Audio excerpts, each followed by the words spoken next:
안녕하세요. 김어준입니다. 포승 묶인 김관진 장관을 보며 어제자 조선일보가 또 한 번 김관진 전 장관이 얼마나 참군인인지, 북한이 얼마나 싫어하는지, 그 구속이 안보에 얼마나 해가 되는지 기사를 냈습니다. 신기합니다. 조중동이 전직 국정원장들과 전 국방장관을 구속해서는 안 된다는 기사를 벌써 며칠째, 그것도 똑같은 논리로 계속했습니다. 기자도 고도의 창작을 하는 사람들인지라 다른 매체, 다른 기자 논리를 계속 반복하는 거, 이거 자존심 상해서 안 하는 일인데 말이죠. 어제 정우택 자유한국당 원내대표도 같은 논리로 발언을 했죠. 전 국정원장들과 김관진 전 장관 감옥 가고 박수치고 좋아할 사람은 김정은 뿐이고 국익을 해친다. 완전히 똑같은 논리입니다. 그냥 하는 말이 아니라 정말 어디 다 같이 모여 회의 같은 거 하십니까? 그럼 괜히 여러 곳으로 나눠서 힘 빼지 마시고 대표 선수 하나를 정해서 몰아주세요. 우리는 다 같이 이 논리 밀기로 했다고. 사이좋게. 김어준 생각하겠습니다.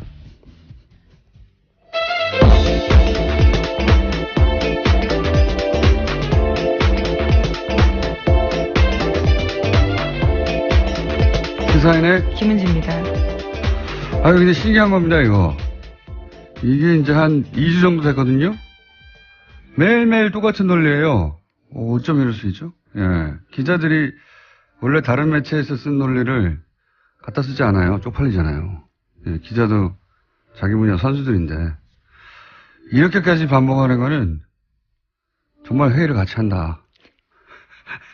뭐 그건 아직 확인된 사실은 아니기 때문에요. 아니면 예. 같은 곳에서 주문 생산을 했거나, 예. 그렇게 생각할 수밖에 없지 않겠나. 그리고 반복 논리가 참군인이다. 북한이 무서워한다.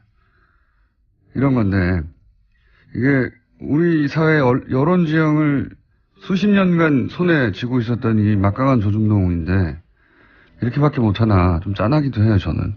예. 저라면 제가 김관진 전 장관을 옹호해야 된다면 이렇게는 안 합니다. 예. 옹호 안 하실 거잖아요.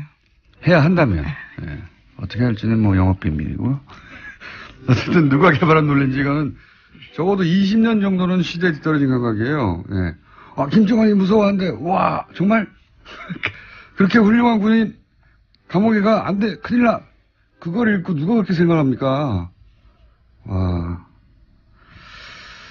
요즘 시대에 그런 기사를 읽고 그렇게 생각할 거라고 진짜 생각하며 그런 기사를 낸 거라면 정말 큰일 난 거는 김관진이 아니라 조중동이에요. 예. 큰일 났어요.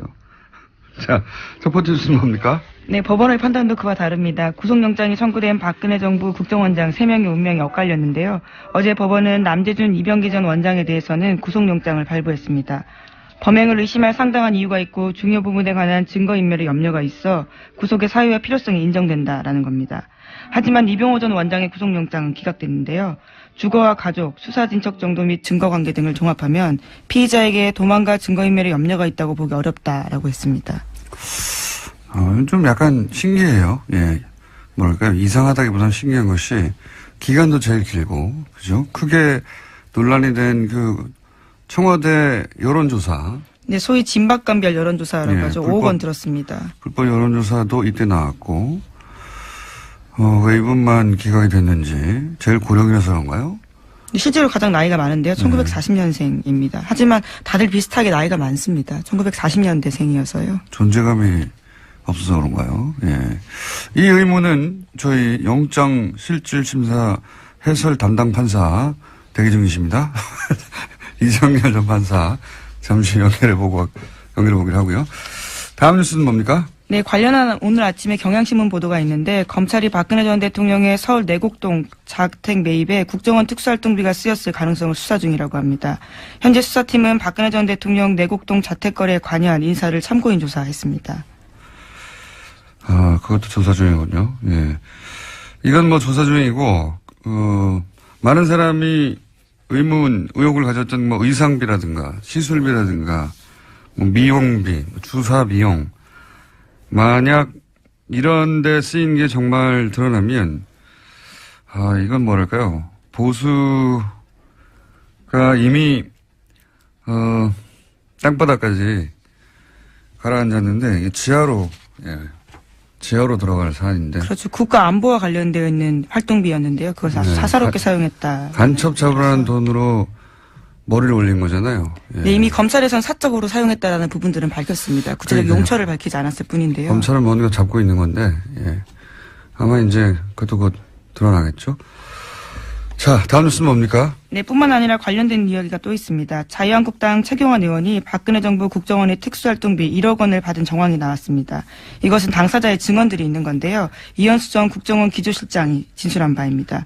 또 구체적인 증빙 자료도 냈다라고 하는데 검찰은 이런 정황을 토대로 해서 이병기 당시 국정원장에게도 이 사실을 확인했습니다. 이 전 원장 역시 특수활동비에서 1억 원을 전달해야 한다는 요청을 받고 이를 승인했다라고 진술했다고 하는데요. 당시에 최경환 의원은 경제부총리 겸 기획재정부 장관을 맡고 있었습니다. 그렇군요. 최경환 의원은 그런 적 없다고 부인하고 있고요. 예, 심지어 CBS 보도를 보면요. 사실이라면 동대구역에서 할복자살하겠다라는 이야기까지 했다고 합니다. 그런 얘기 잘 합니다, 원래. 그래놓고 할복한 사람 하나도 없어요.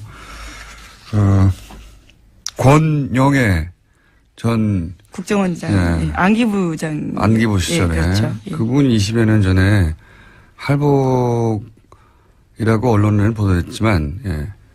연필 깎는 칼로 살짝, 표피만 긁은 적이 있습니다.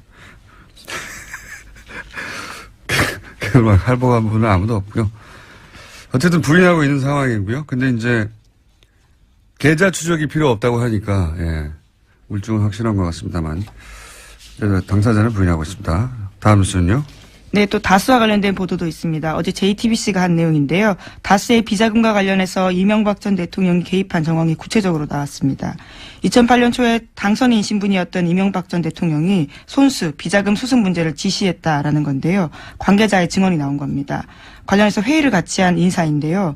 이명박 당시 대통령 당선인이 친형 이상은 다스 회장의 아들 이동영 씨와 다스 간부 A씨를 만났다라고 합니다. 이 자리에서 특검팀에서 찾는 비자금 얘기가 나왔다라고 A씨가 증언을 한 건데요. 이명박 전 대통령이 야 그럼 네가 가서 좀 해봐 잘해봐 이런 식으로 지시했다라고 합니다. 관련해서 이제 특검이 그 비자금을 덮으라고 얘기했다. 이 보도도 나왔죠.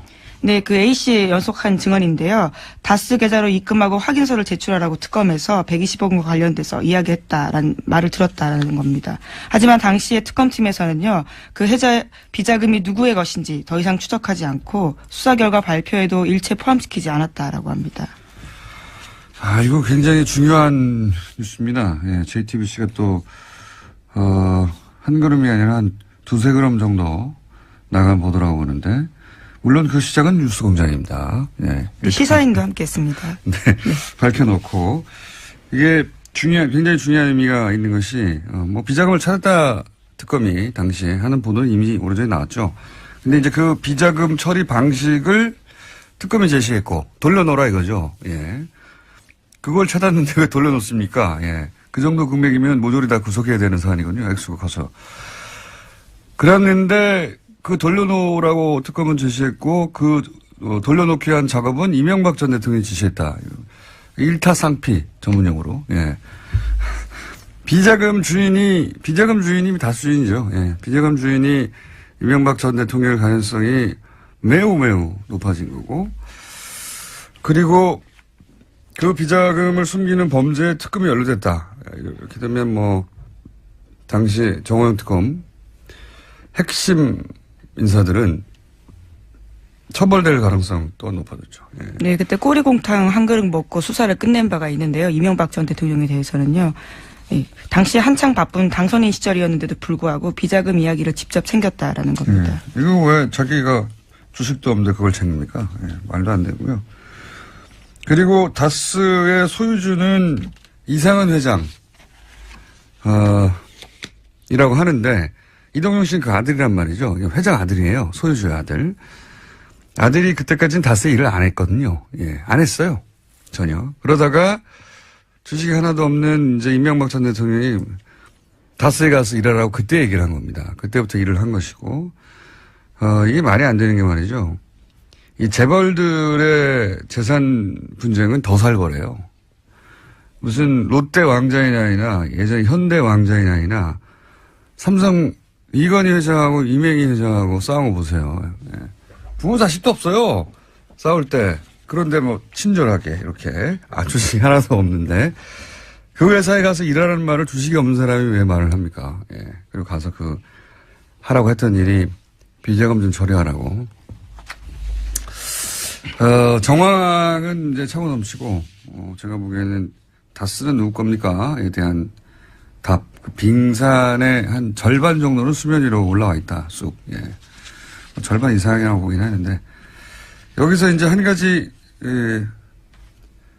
우리끼리의 쟁점은, 이게 사실 주진우 기자가 2달 전에 뉴스공장에서 처음 공개했던 그 문건에 나온 계좌거든요. 근데 주진우 기자는 이 문건이 특검이 무마한 120억이 아니다. 라고 본인은 생각하고 있고, JTBC는 특검 비자금이다, 그게. 라고 판단하고 있는데, 뭐 이건 머지않아 검찰이 밝힐 거라고 봅니다. 근데 중요한 건 그게 아니고, 예. 이쪽 비자금이나 저쪽 비자금이나 다 불법 마찬가지거든요. 예. 그 처리를 특검이 제시했고, 그리고, 이명박 전 대통령이 그 제시된 길대로, 예. 소유주의 아들들로 가서 해결하라고 했다. 본인은 주식도 없으면서. 그때 그 회의 자리에 같이 있었던 사람이 바로 증언을 한 내용입니다. 그러니까요. 동석했던 예. 간부가 증언했던 거고. JTBC가 굉장히, 예, 3걸음 정도 나갔다. 예, 한 걸음 더 들어간 게 아니라. 예. 하지만 현재까지 특검 관계자들한테는 여러 차례 연락을 했는데 어떤 답변도 듣지 못했다라고 합니다. 예, 2008년 특검 예, 정호영 특검이요. 관계자들에게 그 핵심 특검보와 핵심 한두 사람 정도는, 예, 처벌을 면하기 쉽지 않겠다, 이런 생각을 하고요. 예, 이 출발은 다 뉴스공장이다. 다시 한번 강조합니다. 네, 시사인도 계속 같이 기사 썼습니다. 자, 시사인도 광을 한번 팔고. 다음은요? 네, 어제 전병헌 청와대 정무수석이 사의를 표시했습니다. 대통령에게 누가 될 수 없어 정무수석의 직을 내려놓겠다라는 건데요. 현재 전 전 수석은 한국 e스포츠협회 자금 이용과 관련되어 있다라는 의혹을 받고 있습니다. 검찰 소환이 기정사실화되면서 이를 앞두고 자리에서 내려온 건데요. 하지만 전 전 수석은 과거 자기 비서들의 일탈 행위에 대해서 다시 한번 송구스럽다면서도 자신의 혐의는 부인하고 있습니다. 이제 수석 사표를 냈으니까, 사직을 했으니까, 이제부터 이제 전병헌 전 수석이 개인이 헤쳐나가야 하는 상황인 거고, 예. 특이점은 몇 가지가 있어요. 이 사건 관련해서. 우선 정권 초에 청와대 수석을 이렇게, 타겟으로 하는 건 제가 처음 보고, 예. 두 번째 특징은, 그런데도 검찰이 청와대와 조율하지 않는 것도 처음 보고요. 예. 청와대 당황했겠죠. 근데 뭐, 청와대 할 말 있습니까? 검찰을, 그렇게, 조국 수석이 뭐라고 했죠? 그 표현이 그때 당시. 조국 수석이 임명될 당시 기자들이 질문을 했지 않습니까? 네, 검찰을 지고 가지 않겠다는 취지 이야기들을 했다라는 것 같은데요. 정확한 워딩이, 예. 생각이 안 나네요. 예. 예. 브리핑 끝나기 전에, 정확한 워딩 제가 말씀드리겠는데. 어쨌든, 그렇게 선언을 했잖아요. 네. 할 말이 없고, 세 번째는 요 특이점 굉장히 재밌습니다. 자유한국당이 조용합니다. 예, 이럴 경우에 이제 수석이 비리에 연루됐다고 막 난리가 나야 되거든요. 아무도 아무 말도 하지 않는다. 굉장히 신기하지 않습니까? 네. 조용하다. 조용한 이유가 뭘까요? 그리고 네, 다른 얘기 하기 전에 뭐 하실 말씀 있습니까? 예, 검찰을 지휘하지 않겠다라는 취지 이야기를 했다. 지휘하지 않겠다. 예. 검찰은 지휘해서는 안 된다고 했던가요? 지휘하지 않겠다고 했던가요? 예. 지휘하지 않아서 이런 일이 있습니다. 예. 뭐 이거 불편해도 이렇게 원칙을 세웠기 때문에 어떡하겠어요? 예. 그리고 자유한국당의 조용한 이유도 이제 밝혀지겠죠. 그리고 있기 전에 제가 한 가지 어제 전문가들로부터 이야기를 들은 건데 수능은 이제 일주일 연기됐는데 논술은 그대로잖아요. 네, 나머지 수시 일정들도 다 미뤄졌다라고 들었는데요. 논술은 그대로인 걸로 압니다. 아닌가요? 모든 일정이 다 미뤄진 걸로 알고 있는데, 예, 다시 한번 확인해 보겠습니다. 논술, 여기서 무슨 문제점을 제가 들었냐면, 원래는 논술이 수능 보잖아요. 그러면은 학생들이 시험장에 들어가면 논술 제출위원들이 그때 풀려난대요. 원래 왜 시험 문제 제출위원들은 뭐 호텔이나 특정 장소에 이렇게 보안 때문에, 네. 예. 감금되죠, 감금 사실은. 네. 뭐라고 부르든 간에. 한 달 이상 막 그렇게 감금되기도 하고. 근데 이제 이번에 수능이 논술까지도 연기했군요. 근데 이게 그렇군요. 그걸 전제하고도 뭐가 문제라고 전문가들이 얘기하냐면 시험 문제를 제출한 분들은 그렇게 수능을 문제 제출한 분들은 교육부에서 관리를 따로 해가지고 어디 호텔에다가 장기 감금 상태에 두는데 논술은 각 대학에서 내잖아요. 각 대학도 마찬가지로 어디 뭐 펜션이나 아니면 뭐 호텔 잡아서 그렇게 장기간 합숙하면서 문제를 낸다고 해요. 그런데 이제 일주일 연기되면 이 일주일간의 일정이 없다 이거예요. 대학은 미리 잡아두지 않았을 거란 말이죠. 그럼 호텔이고 뭐고 간에 예상보다 일찍 석방이 되는 겁니다. 이분들이. 석방이 되면 귀신같이 이분들을 찾아내가지고 어떻게든 논술 문제를 알아내려는 브로커들이 존재한다고 해요. 예. 그래서 교육당국은 각 대학과 협조를 해서 이들을 반드시 별도 관리를 해줘야 된다. 일주일 추가로. 그렇지 않으면 나중에 한 군데라도 두 군데라도 말이 나올 수 있다. 왜냐하면 이 찬스를 놓치지 않는 브로커들이 있대요. 마구 달려들어가지고. 사교육 시장이 워낙 거대한 시장이다 보니까. 그러니까요. 그리고 그분들이 누군지 어떻게 아느냐. 그분들을 아는 게 일반인들은 어렵지만 알려고 하면 알 수 있다는 거예요. 왜냐하면 한 달 이상 강연을 안 했을 거 아닙니까? 강의를. 대타를 띄거나 누군가 대신 그 교수님들이 들어가서. 그래서 알아내려고 하면 알아낼 수가 있고 그래서 그분들 동선을 이렇게 뒤져가지고 결국 찾아낼 수 있다. 그것이 업인 사람들은. 그러면 그 사람들한테 일주일 동안 접근할 기회가 생긴다는 거죠. 브로커들이. 교육당국이 이 점을 꼭 유념하고 각 대학과 협조해서 이분들을 다시 감금시켜야 된다. 꼭 걱정하는 전문가들이 있었다는 사실, 예. 꼭 얘기해달라고 해서 제가 짚어둡니다. 네. 듣고 보니까 그렇더라고요. 예. 이건 뭐 전문가들끼리만 아는, 이야기인데, 듣고 보니 중요해서 제가 언급했습니다. 다음 뉴스는요? 네. 시간이 얼마 없는 것 같은데 그냥 원래대로 쭉 갈까요? 국민의당 안철수 대표가 어제 합리적 진보와 개혁적 보수 중심의 빅텐트론을 언급했습니다. 바른정당과의 연대 통합의 의지를 다시 한번 내비친 건데요. 어제 덕성여대에서 한 강의에 앞서서 이와 같은 강연문을 냈습니다. 재밌는 워딩이 다시 나왔네요. 빅텐트. 요거 잠시 언급할 주시한 내용인데. 오늘 시간이 별로 없으니 짧게 하면, 이거 원래는 제3지대, 지난 대선 때 반기문 꽃가마 시나리오죠, 이게. 예. 근데 이제, 이렇게 되면서 국민의당 호남계 반발이 커지고 있다, 이런 보도가 있는데, 이건 안철수 대표가 한편으로는 바라는 바입니다.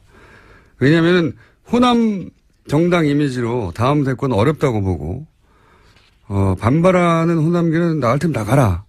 이런 게 깔려 있고요. 게다가 반발해서 나갈 사람도 많지도 않고, 그다지. 이제 안 대표의 생각을 추정해보자면 제가 또 그 과정에서 어느 정도 탈호남도 된다. 그리고 바른정당 반토막 난 것도 반가운 일이에요. 안 대표 입장에서 보자면. 왜냐하면 유승민 대표 걔가 새가 작아지니까 먹힐 일도 없고 보수에게 먹힌다 소리 하면 아니다. 보수가 투항한 거다. 이런 소리 할 수도 있고. 그러면서 또 영호남 화합, 중도 보수 그리고 나중에는 자유한국당에서 이제 차기 대권 주자가 약하다. 그러면 이탈자 기합해서 등치를 키우고 차기를 노리자. 이런 구상인 거죠. 예.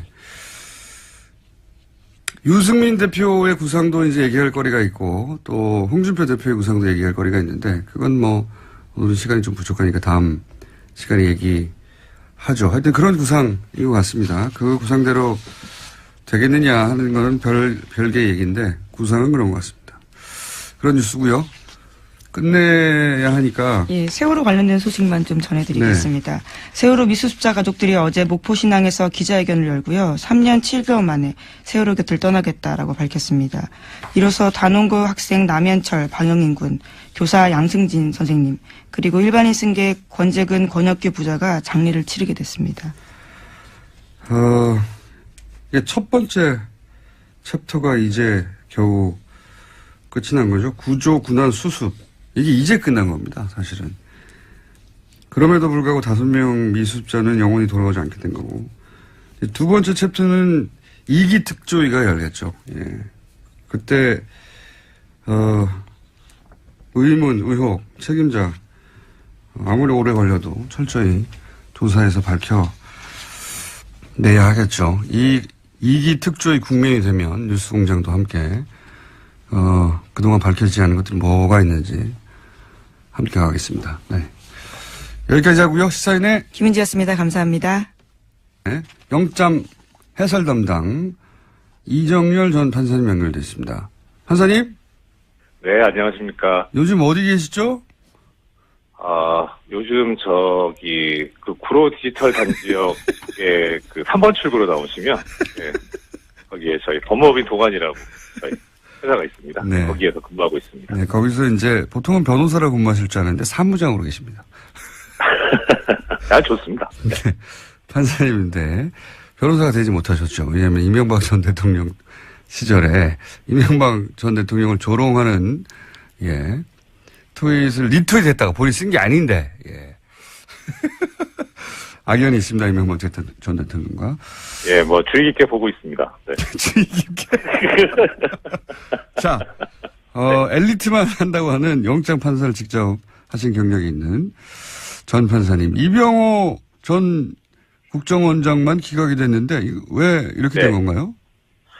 일단 그냥 표면적으로 보자면 이런 경우에 보통 그 영장 전담 판사들이나 본안 사건도 마찬가지인데 본 재판도 마찬가지인데 여러 명의 피고인이 있거나 피의자가 있으면 그 사람들 사이에 비교를 하는 습성들이 있어요. 아하. 그러니까 이제 누가 더 중하고 누가 더 가볍고 원래 이게 만약에 한 사람만 했으면 그 사람만 놓고 할 텐데 상대적으로 이제 비교를 하는 그런 습성들이 있고 아마 그거는 검찰도 마찬가지일 겁니다. 그러니까 그렇군요. 그러니까 국정원장들이 지금 서로 가족도 아닌데. 예, 그렇죠. 예. 혐의들이 비슷하고 하니까 엄밀하게 말하면 이들은 공범은 아니에요. 그러니까 혐의 내용이 비슷하기는 한데 각각 재직 기간이 다르기 때문에 각각 똑같은 범죄를 저지른 거 아닙니까? 거의 비슷한? 예, 그렇긴 한데 서로 간에 공모를 하는 거는 인수인계는 했을지언정 재직 기간이 다르니까 범죄 사실 자체에서는 공모 관계가 성립되지는 않을 거예요. 근데 이제 검찰도 그렇지만 이런 경우에 그러면은 실제 돈을 전달한 사람이라든가 밑에 국정원장 바로 밑에 급들이 있지 않습니까? 이 사람들에 대해서는 영장이 청구가 안 된 거는 검찰에서도 이제 비교를 하는 거죠. 누가 더 중하냐. 예, 그러니까 이제 판사 앞에 왔을 때는 이 세 사람만 왔으니까 이 세 사람 사이에서 또 비교를 했을 가능성이 상당히 높습니다. 그 세 사람 사이에서 이제 비교를 했는데 한 사람 정도는 기각되지 않겠냐라고 하는 그런 생각을 했을 것 같아요. 그게 이제 영장 판사를 직접 해보신 경험상 그럴 개연성이 높다는 거고, 그리고 실제 구체적으로 내용으로 들어가서도 그렇게 기각에 영향을 미칠 만한 어떤 점이 있나요? 일단은 일단 세 사람을 비교를 했을 가능성이 있다고 하니까 그런 차원에서 말씀드리자면, 가장 큰 차이는 지금 이병호 전 원장 같은 경우에는 일종의 자백을 했죠. 박근혜 전 대통령이 시켰다, 요구를 했다. 근데 다른 사람들은 이제 돈 준 사실은 인정은 하지만 그런 공모관계에 대해서는 부인을 했고, 그러니까 그런 점에 있어서는 차별성이 있기는 있다고 보여요. 그리고 이제 그런 부분이 나타난 게 영장 기각 사유를 보면은 이제 수사 진척 정도와 증거 관계들을 종합하면 이렇게 해서 나왔는데, 수사 진척 정도와 증거 관계라는 게 이제 바로 자백이 돼 있고, 그래서 그 부분에 대해서 수사가 좀 더 됐다라고 하는 그런 표현으로 읽히기는 해요.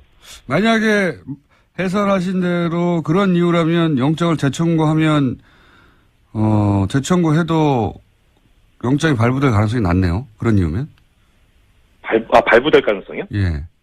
아니요, 저는 좀 견해가 다른데요. 그 부분에 대해서는. 그러니까 일단은 자백을 했으니까 더 수사를 해서 받아낼 거는 이제 이 사람한테서는 없고, 그러니까 부인을 했으면 다른 증거를 대면서 추궁을 할 텐데, 자백을 했으니까 결국 공범 관계에 있는 박근혜 전 대통령만 조사하면 되지 특별히 더 조사할 필요가 있어 보이지는 않아요.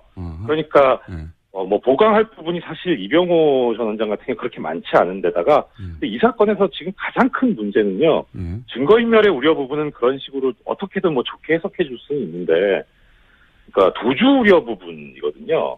이 도주 우려 부분 관해서 영장 그 발부 사유가 도주 우려 또는 증거인멸의 우려니까 증거인멸의 우려는 그렇게 해석이 됐다고 보더라도 도주 우려 부분에 관해서 지금 언급하고 있는 게 뭐냐면 주거와 가족 이렇게 돼 있어요. 그러니까 이게 이제 예전보다 이게 너무 더 추상적이 됐어요. 기각사유가. 그래서 무슨 말인지 좀 이해가 저도 잘은 안 가는데. 구속된 분들은 다 주거 가족이 다 있는데요. 예. 그러니까요. 그러니까 다른 사람하고 비교해서 아니 뭐 똑같은데 주거 일정할 거고. 그래서 가족이 특별한 뭐 관계가 있는 뭐 사유가 있나 좀 찾아봤는데 특별한 사유도 없고요. 그리고 또 하나 이제 특이한 점은 이병기 전 원장 같은 게 영장이 발부된 이분은 다음 달 중순쯤에 아마 자녀가 결혼을 하는 것으로 알고 있어요. 네. 그러니까 그런 사람도 지금 발부가 됐는데 그것보다 더 중한 사유가 있다는 것인지 그건 잘 모르겠어요. 예. 그런데 이제 제가 좀 중점적으로 좀 눈여겨서 눈에 띄는 부분이 있다면 영장이 발부된 사람들 있잖아요. 이 두 사람 보면 영장 발부 사유가 증거인멸의 우려가 있다는 거거든요. 그거는 그러니까 도주 우려가 그건 이해는 가는데 도주 우려가 있다는 얘기가 없어요. 그러니까 결국은 지금 도주 우려가 있다는 얘기가 없기 때문에 그래서 이 전체적으로 이 세 사람에 대해서 아예 전체적으로 도주 우려가 없다고 본 거 아닌가 그런 생각이 들어요. 그래서 그 도주 우려가 없다는 걸 쓰려고 보니까 그냥 주거와 가족이라고 이렇게 상투적인 표현을 쓴 것 같은데 이 부분이 저는 문제라고 생각을 합니다. 왜 문제입니까?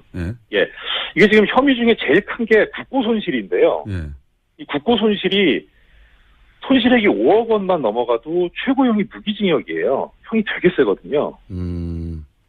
그러니까 특히 이병호 전 원장 같은 경우에 자백까지 해버렸으니까 최고 무기징역까지 가능한데 이게 그러면은 당연히 실형 선고가 예상되는 그런 범죄라서 도주 우려가 있다고 봐야 될 거거든요. 중형이 예상될 경우에도 구속의 사유가 되니까요. 그러니까요. 그런데 이제 기각사유에는 이제 중형이 예상되지 않으면 이렇게 쓸 수는 없으니까.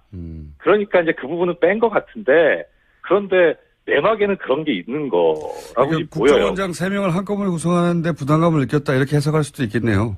그렇죠. 그렇기도 하고 그다음에 그러니까 기본적으로 그 기저에 깔려있는 생각 자체가 이런 류의 범죄라기보다 이 전 정권에서 했던 범죄에 관해서는 뭐 이럴 수도 있는 거 아니냐. 그러니까 별로 안 중요한 거 아니냐. 이렇게 보는 시각이 깔려있다고 보여요.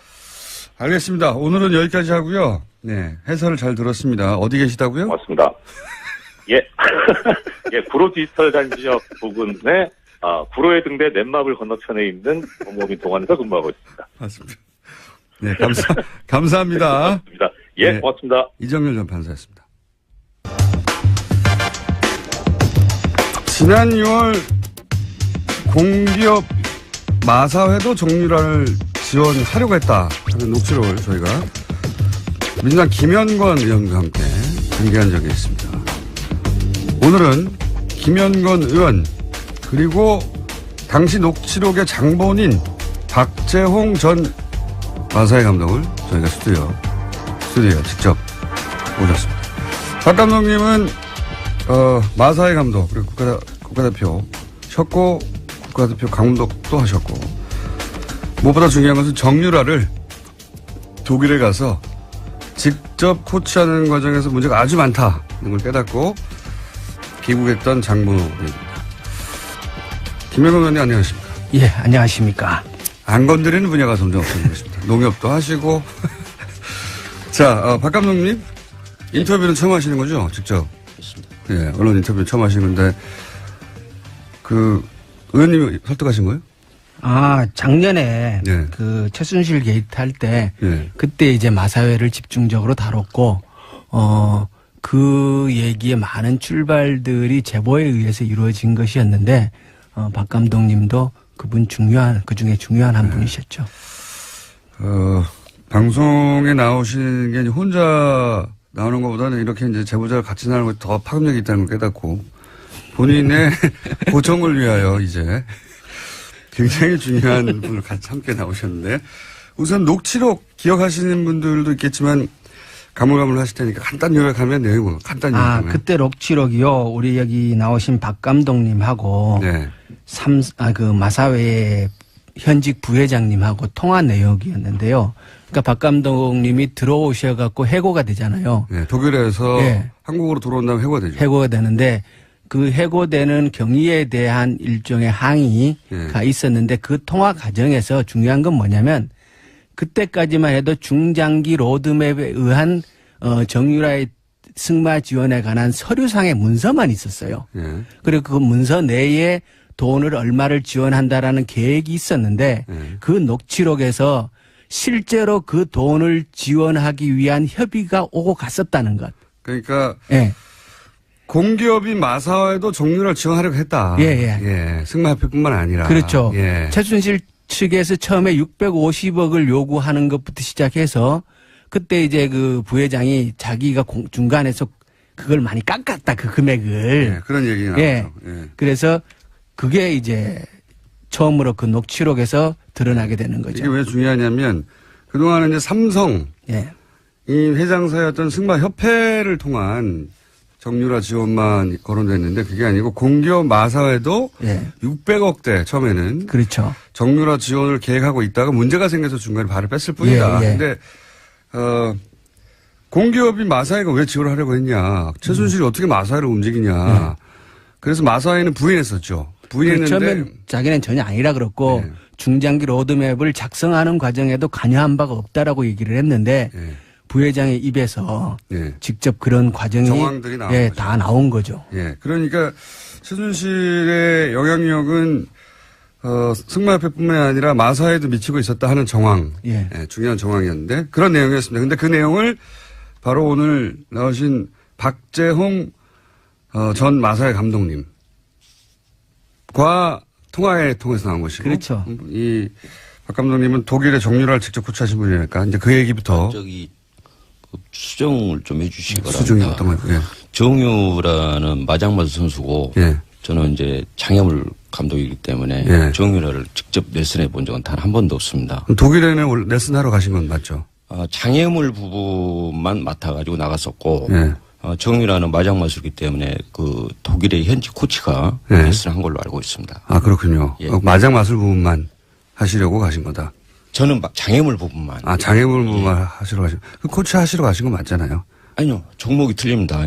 예를 들어서 피겨 스케이팅하고 전체 팀을 짜는 역할을 맡고 가시죠. 스피드 스케이팅과 피겨 스케이팅 차이라고 보시면 될 것 같습니다. 차이가 있다. 알아들었고요. 독일에 처음에 어떻게 가신 겁니까? 최순실 씨가 제안한 겁니까? 뭐라고? 저는 처음에는 그때는 마사회 감독이셨잖아요. 그렇습니다. 처음에는 이제 독일을 생각하게 된 거는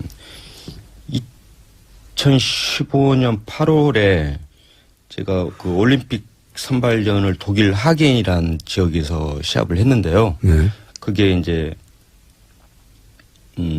현 집행부 새로 들어온 삼성 집행부 회장님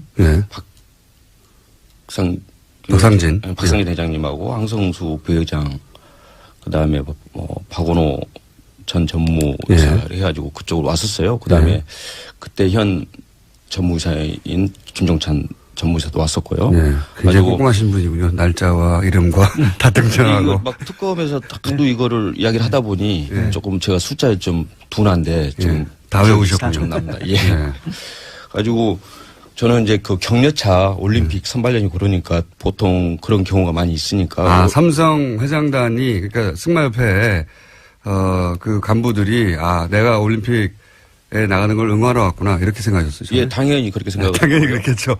그날 저녁에 이제 그 부회장 전체적으로 이제 같이 회식을 했는데요. 그 자리에서 혼자 고생 많이 했다.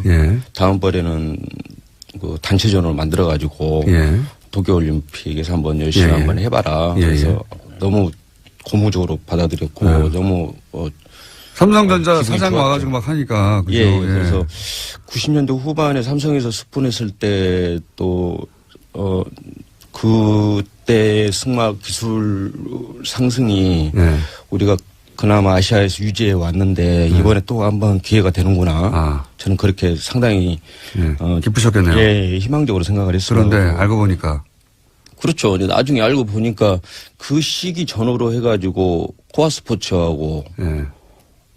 삼성하고 계약한 시기였더라고요. 예. 그래서 그 승마 저한테 스폰하러 온 게 아니고 예. 계약하러 왔구나 그렇게. 정유라 계약 때문에 온 됐습니다. 걸 나중에 알게 됐다. 그러면 그때 삼성에서 이 정유라 선수를 맡아달라고 한 건 아닐 거 아닙니까? 언제 처음? 그런 이야기는 없었고요. 예. 저는 이제 장애물 전문이니까. 예. 지금 뉴스나 여기 언론 쪽에 보면은 장애물과 마장맛을 구분을 못 해요. 완전히 다른 종목이에요. 수없이 이야기를 하는데도 좀 죄송하고요. 어쩔 때는 그건 알겠습니다. 그건 앞으로 제가 구분하도록 노력할게요. 어쩔 때는 무식하다라는 생각이 좀 들 만큼. 세 가지예요. 세 가지예요. 장애물. 아니 그러니까 다시 한번 말씀드리지만 장애물, 마장맛을. 피겨 스케이팅, 그다음에 스피드 종합. 스케이팅. 예. 알겠는데요. 최순실 씨 제안으로 독일에 가신 겁니까? 이 질문 아직 답을 못 들어가지고. 예, 그래서 이제 저는 상당히 좋은 쪽으로 생각을 했고 네. 한번 기회가 더 되는구나. 승마계가 이로 인해서 한 번 더 상승할 수 있는 기회라고 생각을 했고. 박 감독님, 제가 할 때 얘기를 해주세요. 네, 네, 아까 그리고 그 말씀했다 보니까 앞으로 한 4번 정도 더 출연하셔야 될 것 같아요. 아니요, 저 오늘만 하겠습니다. 저는 생각보다 바빠요. 저기 마사에서 잘린 이후에 아니, 그 최순실 씨가 처음 제안했냐고요, 감독님. 아무튼 어쨌든 현명관 회장한테 해고를 당하고 그 후에 바쁩니다. 여기저기 넬슨 할 때도 많고.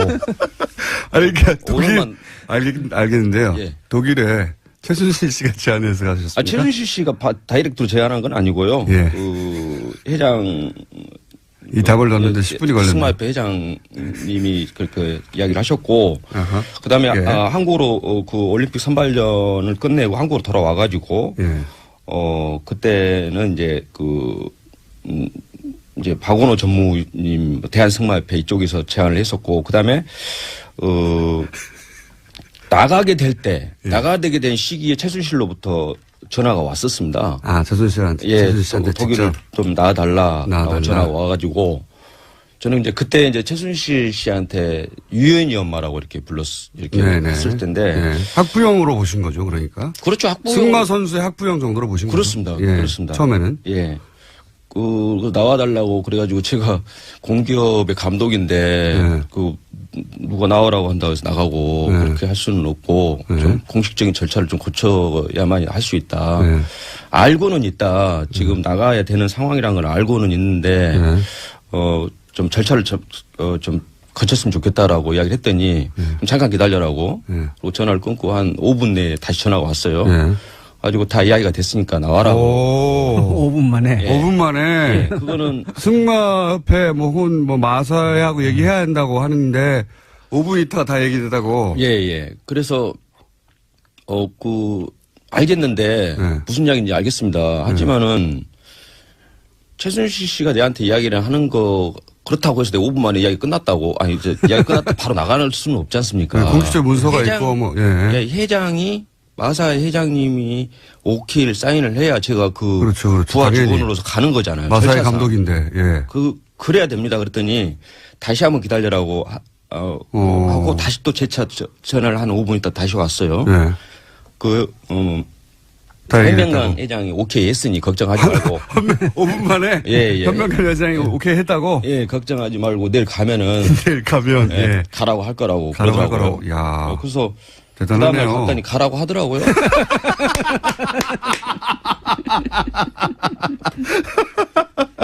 그래서 저는 그리고 이제 나갔고요. 예. 그래서 나갔고요. 예, 그러니까 최순실 씨가 오라고 했는데, 내가 마사회 감독으로 그렇게 금방 되는 게 아니다 그랬더니 5분만 기다리라고 했더니 전화 두 통으로 딱 끝났어요? 예. 대단하네요. 그 전에 이제 서류적으로는 대한승마협회하고 마사회하고는 왔다 갔다 했습니다. 공문으로. 네. 나를 파견해달라. 감독님 5분밖에 안 남았어요. 이 얘기 정말. 이 이야기 5분밖에 안 남았습니까?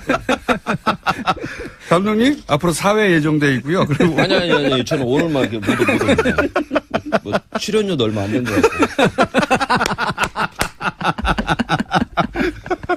자, 이제 아직 독일 가지도 못했어요. 독일 간 이야기가 핵심인데, 독일 간 이야기 하지도 못했습니다. 자, 독일을 가셨습니다. 처음에. 네. 그때는 이렇게 생각하셨겠네요. 이 학부형인데 좀 힘이 좀 세구나. 예. 좀. 감사하게 생각했죠. 그렇죠. 예. 감사하게 생각하셨고. 근데 독일을 딱 가셨습니다. 가셨을 때 느낀 건 뭡니까? 맨 처음에는. 그때 말도 없고 선수도 없다고 얘기한 걸로 제가 인터뷰에서. 물론이죠. 이제 제가 이제 가가지고 준비 단장이라고 이제 공문으로는 준비 단장으로 나갔으니까 준비를 제가 좀 해야 되니까 선수들도 오는 거 준비하고 말도 좀 준비하고 그 부분은 제가 이제 해야 될 부분이라고 생각했기 때문에 가셨는데 예 갔는데 말도 좀 보고 다니고 말차도 보고 다니고 그랬어요. 말차 구입해달라고 하고 그랬는데 전혀 안 되는 거예요.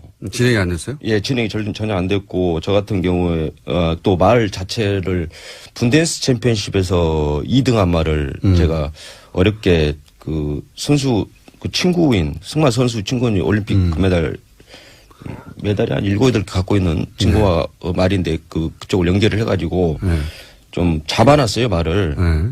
금방 삼성에서 하니 좀 기다려라. 금방 살 테니까 다른 데 팔지 말라. 근데 그게 한 3개월 정도 미뤄질 정도로. 진행이 안 됐습니다. 예, 진행이 안 됐고 그것 때문에 이제 되게 이제 최순실하고도 직접 통화를 했었고 박원호 씨하고도 이제 중간 역할이 이제 박원호 씨다 보니 박원호 선배님하고도 이제 되게 서로 소원할 만큼 그다음에 좀 다투기도 많이 하고. 승마협회 전무. 예. 전무죠. 전 전무. 예. 당신은 전무. 예. 당시 전무 아니었으면 그 전 전무였습니다. 네, 죄송하고요. 진짜 네, 정확하게 좀 해줬으면. 정확하게 해줬으면. 네, 정확하게 하도록 하겠습니다. 그러면 할 얘기 굉장히 많은데 아직 진도가 안 나가지고 지금 하신 얘기 중에 최순실 씨 처음에는 이게 이런 높은 사람들을 잘 아는 힘 있는 학부형이구나. 전화 한 통으로 다전해 이렇게 생각하셨다가 혹시 그 생각이 바뀌게 되는 계기나 이건 무슨 이상한데 이렇게 생각이 바뀌신 거는 어떤 일을 통해서입니까? 근데 저는 이제 이제 약간 소문이라고 하면은 좀 소문이라고 말하기는 싫은데 사실은 이제 그 전에 좀 최순실 씨가 상당히 실권이 있다라는 이야기는 간혹 들었었습니다. 저 사람 뒤에 실세다와. 예, 실세다. 그래서 청와대 실세다. 예, 저는 그래봤자 아주머니가 보기에도 별로 힘도 없게 보이고 별로 그런 쪽으로 생각을 안 했죠. 예, 다만 최순실 씨가 딸이 승마 선수 생활을 하면서 우리 승마계에 만약에 본인 어떤 삼성이라든가 무슨 다른 스포를 가져온다면 고맙다. 저는 상당히 고마운 쪽으로 생각을 했었죠. 그렇게 생각할 수 있죠. 예, 그렇게 했었는데 그냥 좋은 쪽으로만 생각을 했습니다. 처음에는 좋은 관계였고요. 그런데 이제 독일 가가지고 처음에 이제 말을 구입하려고 하니까 말도 안 사고. 그다음 선수가 있어야 레슨을 하고 올림픽을 주면 선수도 없고 말도 없는 뭘 하겠습니까? 그래서 선수 보내달라고 하면 이 선수는 안 된다. 저 선수는 된다. 그거 된다고 그래가지고 그러면 너 전화해가지고 우리 선수 한 명 이름은 그걸 않겠습니다. 아주 돌아라고 하니까 표까지 끊었어요. 표까지 끊었는데. 예, 끊었는데 다시 우리한테 전화 와가지고 박원호 선배한테 전화 와가지고 그 선수는 안 된다. 왜 안 된답니까? 그래서 왜 안 되냐? 아니 그러니까 이유가 없다라는 거예요. 그러니까 이제 유추는 할 수는 있죠. 누군가가 이제 이 친구는 별로 마음에 안 들면 안 되고 저 친구 마음에 들면 오케이고 이런 식이었다는 생각은 들더라고요. 사실 독일을 나가기 전에 선수는 다 뽑아놨었습니다. 이미 독일을 좀 같이 전지훈련할 친구들은 객관성이라고 합니까? 객관성을 좀 객관적으로 실력 있는 친구들은 그거를 하기 위해서 독일의 하벤마이스터라고 88 올림픽 때 금메달 단체전 땄던 그 친구를 불렀어요.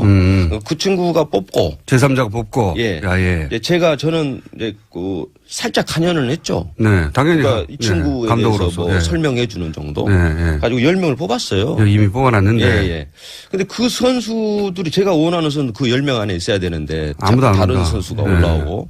그래서 그것도 나중에는 제가 너무 답답해서 그러면은 좋다.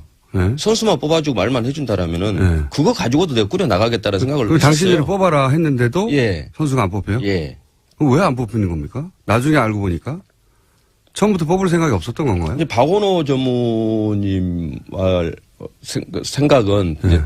이제 느낌으로는 그랬던 것 같아요. 유연이가 이제 어리다 보니까 다 어떤 선수가 오는 거에 대해서 되게 예민하게 행동을 하는 것 같다. 정유라 선수가 싫어하냐 좋아하냐에 따라서 다 결정된 것이다.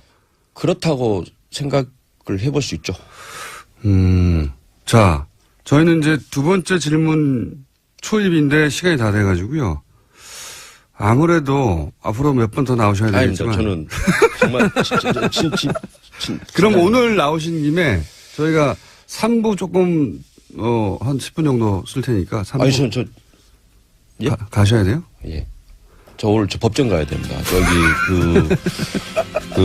우리 의원님 계시는데 박재홍 감독, 청문회 김영건 의원인데요. 저희가 어떻게 좀 해보겠습니다. 조만간. 2부에 이어서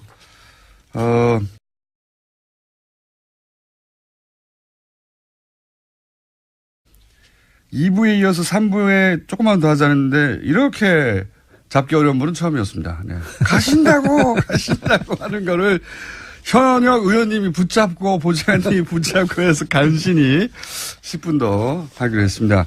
김현건 의원님 나와 계시고요. 그리고 박재홍 전 마사회 감독, 정유라 독일, 예, 훈련을 직접 목격하신 분, 그리고 마사회 감독하시다가 최순실 씨 제안, 그리고 마사회 결정에 따라, 최순실 정유라를 독일에서, 목격하시고 여러 가지 현장들을 경험하신 분입니다. 자, 제가 2부에서 마지막 질문이 뭐였냐면, 처음에는 그냥, 힘 있는 학부모구나, 예, 승마 선수 학부모구나, 라고 생각했던 최순실 씨가 독일 가서 이런 저런 일을 겪다 보니, 그냥 일반 학부모가 아니다. 이거 심상치 않다라고 느끼신 경험이 있는지, 있다면 어떤 게 있는지. 감독님? 예. 박재홍 감독님. 예. 이제 먼저 이제 코아 스포츠하고 어쨌든 계약을 한 거니까 저는 이제 코아 스포츠에게 말을 산다든가 모든 걸 코아 스포츠하고 다 이렇게 연결해갖고 해야 되는데. 최순실 씨가. 그게 아니고. 최순실 씨 회사, 코아 스포츠. 예. 최순실 씨가 모든 걸 이제 좌지우지하고, 헤게모니도 다 잡고 있는 것 같고. 그 다음에 그 중에 이제 또 하나 제가 직접 봤던 부분은 박원호 선배님하고 저하고 있는 상황에서 독일에 이제 비브리스 야가호프 승마장이 있을 때인데 최순실 씨로부터 전화가 왔어요. 아주 뭐 때문에 그랬는지는 모르겠지만은 박상진 회장 당장 들어와라고. 삼성전자 박상진 회장 당장 들어오라고. 네, 독일로 이제 들어와라고 했다는 거예요. 그래서 전화 끊고 나서 박원호 전무님 그 선배님이 아니 막 삼성 사장을 가라고 막 해불고 그런다고 이걸 어떻게 해야 되냐. 삼성전자 사장을. 예. 최순실 씨가 뭐 때문에 화가 나가지고. 그 사람 당장 오라고 해 하고 전화를 끊었다는 거죠. 예.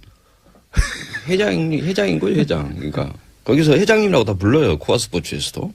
근데 어쨌든 저는 이제 그대로 전달을 해라. 이렇게 이야기를 했고 바로 전화를 했어요. 그 자리에서 또. 예, 제 앞에서 전화를 했는데 박상진 사장 이제 전화 끊고 내용은 승마협회 이제 전 전무하시던 분이 최순실 씨가 전화해가지고 박상진 들어오라 그래.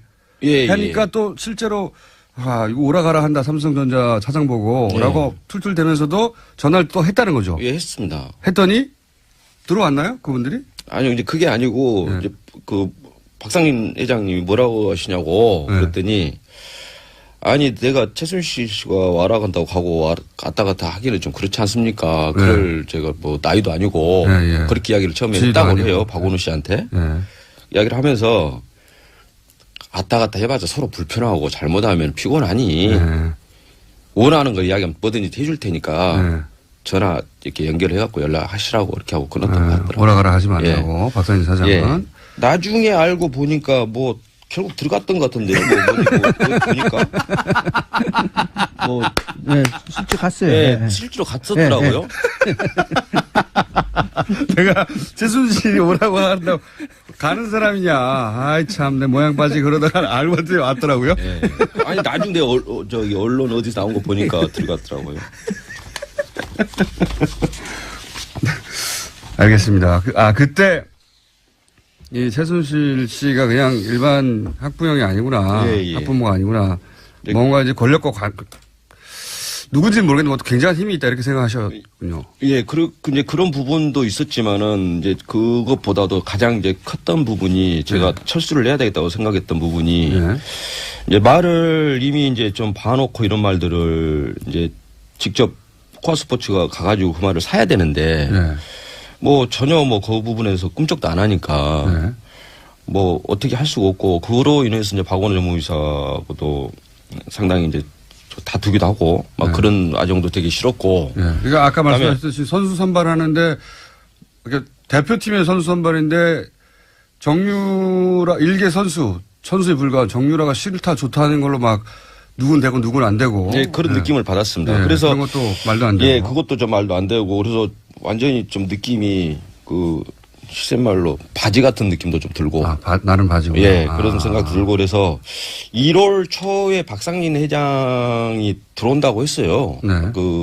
유럽에, 독일에. 그래서 박상진 회장 들어오시면은 마지막으로 최종적으로 결국 스폰은 삼성이니까 삼성하고 최종적으로 이야기를 해보고, 뭐 계속 있냐, 가냐를 생각을 했었는데 거의 저는 들어온다고 알고 있었는데 한 며칠 전에 안 들어주신다고 하더라고요. 그래서 이거는 뭐 혼자 그냥 승마장 혼자 지키고 있어라는 것밖에 안 되는 상황이어가지고 엄청난 갈등을 했었어요. 어떻게든지 저는 올림픽 팀을 꾸려서 끌고 나가가지고 동경에서 다른 팀이면 몰라도 일본 팀만큼 박살내주고 싶었던 게 제 꿈이었는데 어떻게든 끌고 가고 싶은 그 시간이 3개월 동안 아무 일도 안 일어나고. 그때 숙소 환경은 어땠어요? 거기 유연이가 썼던 방을 제가 썼는데요. 정유라 씨, 정유연. 이름 예, 정유라. 거기 썼는데 지독했습니다, 냄새가. 가지고. 왜 지독했습니까? 개 오물 냄새. 고양이 개 해가지고 뭐 제가 알기로는 한 10마리 가까이 키운 걸로 알고 있는데. 청소를 제대로 안 해서. 청소를 안 한 게 아니라 제가 봤을 때 방치했다라고 밖에 볼 수가 없고. 걔들 그냥 방치했다. 예, 그럼 방에 가봤더니 침대를 버리고 갔더라고요. 좋은 침대들인데 또 뭐 상당히 고가 침대인데 버리고 갔는데. 그 선수가 훈련을 열심히 했습니까? 제가 이제 그 승마장에서 훈련하는 거를 제가 한두 번 보긴 했습니다. 제가 가기 전에 정식으로 이제 그 단장으로 가기 전에 그 전에 올림픽 선발전 할 때 저 한 두세 번 거기를 갔거든요. 훈련하는 걸 한두 번 보긴 봤습니다. 그래서 내가 유연이 유라한테 직접 이야기하기도 하고 최순실한테 직접 이야기도 하고 그랬는데 저렇게 운동을 해가지고 무슨 놈 올림픽 나간다고 하냐. 운동이 너무 부실하다. 예. 뭐 정말 하루에 8시간은 말로 위에 앉아 있어야 8시간은 해야지 운동 선수가 되는 거지. 저렇게 해가지고는 어림덥다.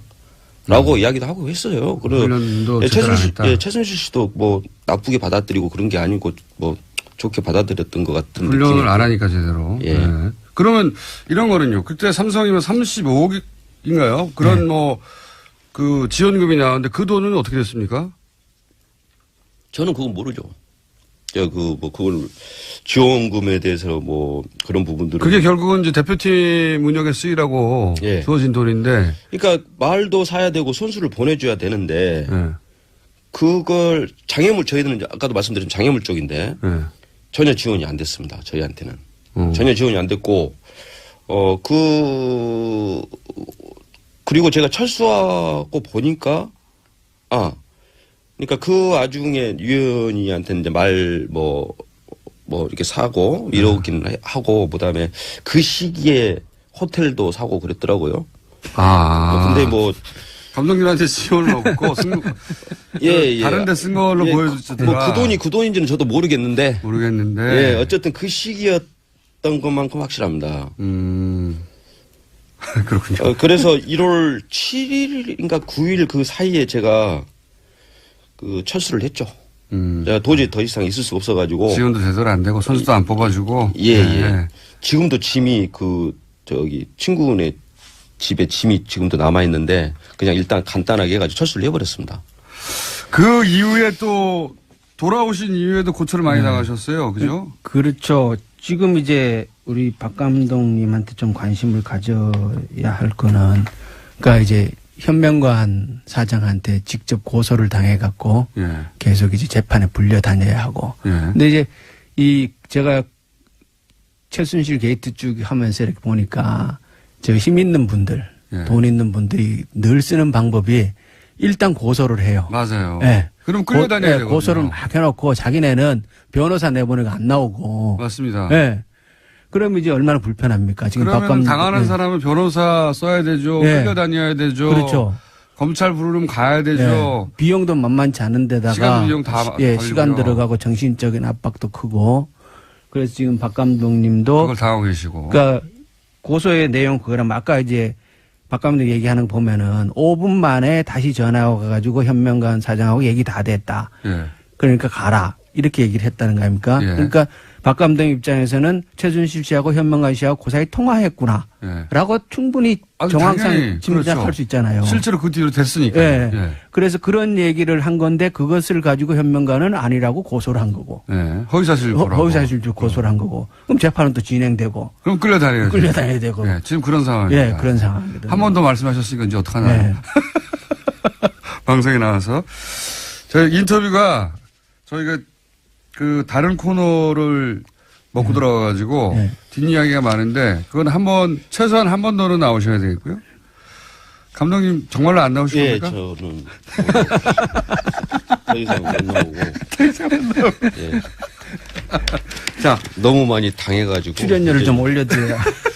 아니 아마도 그런 기억도 있을 것 같아요. 인터뷰를 했던데 그거 가지고 막 고소고발 들어오고 하니까 불이익당하고 아무도 안 도와주고 그러니까 그런 걱정도 있으신 것 같은데 의원님과 같이 오신 거 아닙니까? 너무 걱정하지 마십시오. 저도 고소당했어요. 최순실 게이트 그 마사 이거 하다가 2건 고소당해가지고. 국회의원님도 별로 힘 없더라고요. 자. 오늘은 시간을 길게 했는데 한 3가지 정도 듣고 가능하면 저희가 다시 시간을 마련해 보도록 하겠습니다. 자, 그러면 박정 전 마사회 감독님 그리고 김현건 의원님이었고요. 조만간 꼭 시간을 마련하겠습니다. 감사합니다. 고맙습니다. 다스의 개주 안원구 개주 나오셨습니다. 안녕하십니까? 안녕하십니까? 마무리 단계입니까 이제? 지금 이제 그 주가 평가만 끝나면 곧 이제 평가 끝나면 저희들이 그 공고가 나올 때 저희들이 살 수 있도록 지금 거의 준비가 완료돼 가고 홈페이지는 지금 홈페이지도 다음 주 초에 다음 주 초 완료. 완료가 됩니다. 법률 검토도 거의 다 됐습니다. 거의 완료. 그 주가 감정가가 나오면 이제 개시.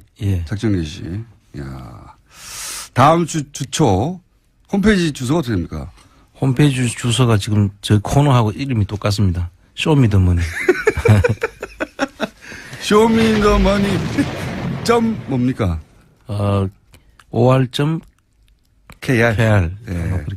쇼미더머니.or.kr. 아직은 준비 중이고 다음 주 초면 열릴 것이다. 그러면 다음 주 초에 월요일이나 이럴 때 나오셨을 때, 그때 한번 다시 구체적인 시간을 제가 안내를 하고 오픈을 하겠습니다. 그리고 지금 이렇게 이제 저희가 사실 벌써 6개월을 했어요. 이 코너를. 이러니 저러니 해도, 그때 초반만 하더라도 방송 들으면 이제 많은 분들이 졸린다고. 그랬습니까? 그래서 번개, 천둥도 준비했지 않습니까? 6개월 동안 하다 보니까 그리고 이런 이제 프렌 다스에게 또 프로젝트도 발동 거의 직전이다 보니까 이제 제보 같은 것도 오지 않습니까 좀? 이제 제보가 많이 오고 있고요. 유의미한 제보들이 지금 많이 오고 있습니다. 저도 제보를 참 많이 받아봤는데 제보 중에 한 90%는 본인만 중요하다고 생각하는 제보가 많거든요. 실제 이거 덮어보면 뭐 나온다고 하는 제보는 10% 미만인데 요즘은 좀 의미 있는 제보들이 있습니다. 그렇습니다. 일부는 어디 가서 하소연했는데 잘 못 알아듣더라. 네, 그런 제보도 많아요. 예. 네. 그래서 이제 만났더니 속이 시원하다. 뭐 근데 내용을 보니까 상당히 중요한 제보들이에요. 그게 이제 제보들이 전문 영역에서 와가지고. 그렇습니다. 그 제보가 중요한 게 와도 중요한지 모르는 경우도 많거든요. 그렇습니다. 이번에, 그러니까, 근데 이제 청장님은 이쪽을 잘 아시니까 돈과 관련된 것들, 돈의 흐름과 관련해서 중요한 제보들이 오고 있다. 예, 이제 판이 깔려졌으니까 많은 제보들이 더 올 것 같습니다. 무언가 터질 수도 있겠습니다. 여기서. 네. 터지기만 하면 들고 오세요. 네. 지금도 그러니까 제보 받은 것들을 추적해 가고 계신 거죠. 그렇습니다. 지금 사실 중요한 제보들이 지금 쌓이고 있고요. 그 필요할 때 저희들이 하나씩 꺼내놓을 생각입니다. 요즘은 그리고 종편에도 굉장히 많이 나오신다고.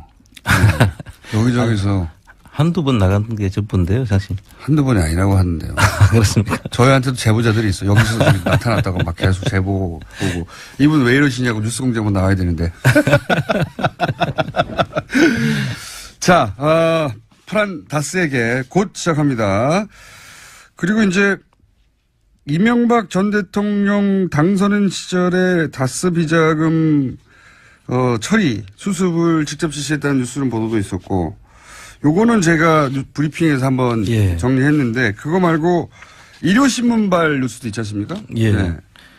이게 일요신문발 뉴스가 이제 다스 그 협력사. 네. 그러니까 다시 이야기하면 SM을 만들어준. 그러니까 SM이라 하면 그 네. 이시영 씨가. 이명박 대통령의 아들이 최초로 직접 소유한 회사. 그렇습니다. 예. 그리고 거기에 일감 몰아주기 하고 인수합병을 통해 가지고 어떻게 재산을 승계하는 거 아닌가 이런 의혹이 예. 있는 회사 SM. 예. 그 SM을 직접 만들어주고 또 SQ를 따서 현대 차에다가 납품을 할 수 있도록 해주고 SQ라는 건 현대차 납품할 수 있는 인증을 받아서 그 인증까지 받아주고 토사구팽당한. 그러니까 실컷 이용당하고 버려진. 예, 버려진 그 분이 이제 직접 실명으로 자기가 나서서 인터뷰를 하기 시작한 거죠. 드디어. 예. 그 전까지는 너무 힘 있는 상대라 말 못하고 있다가. 예. 어떤 인터뷰를 했습니까?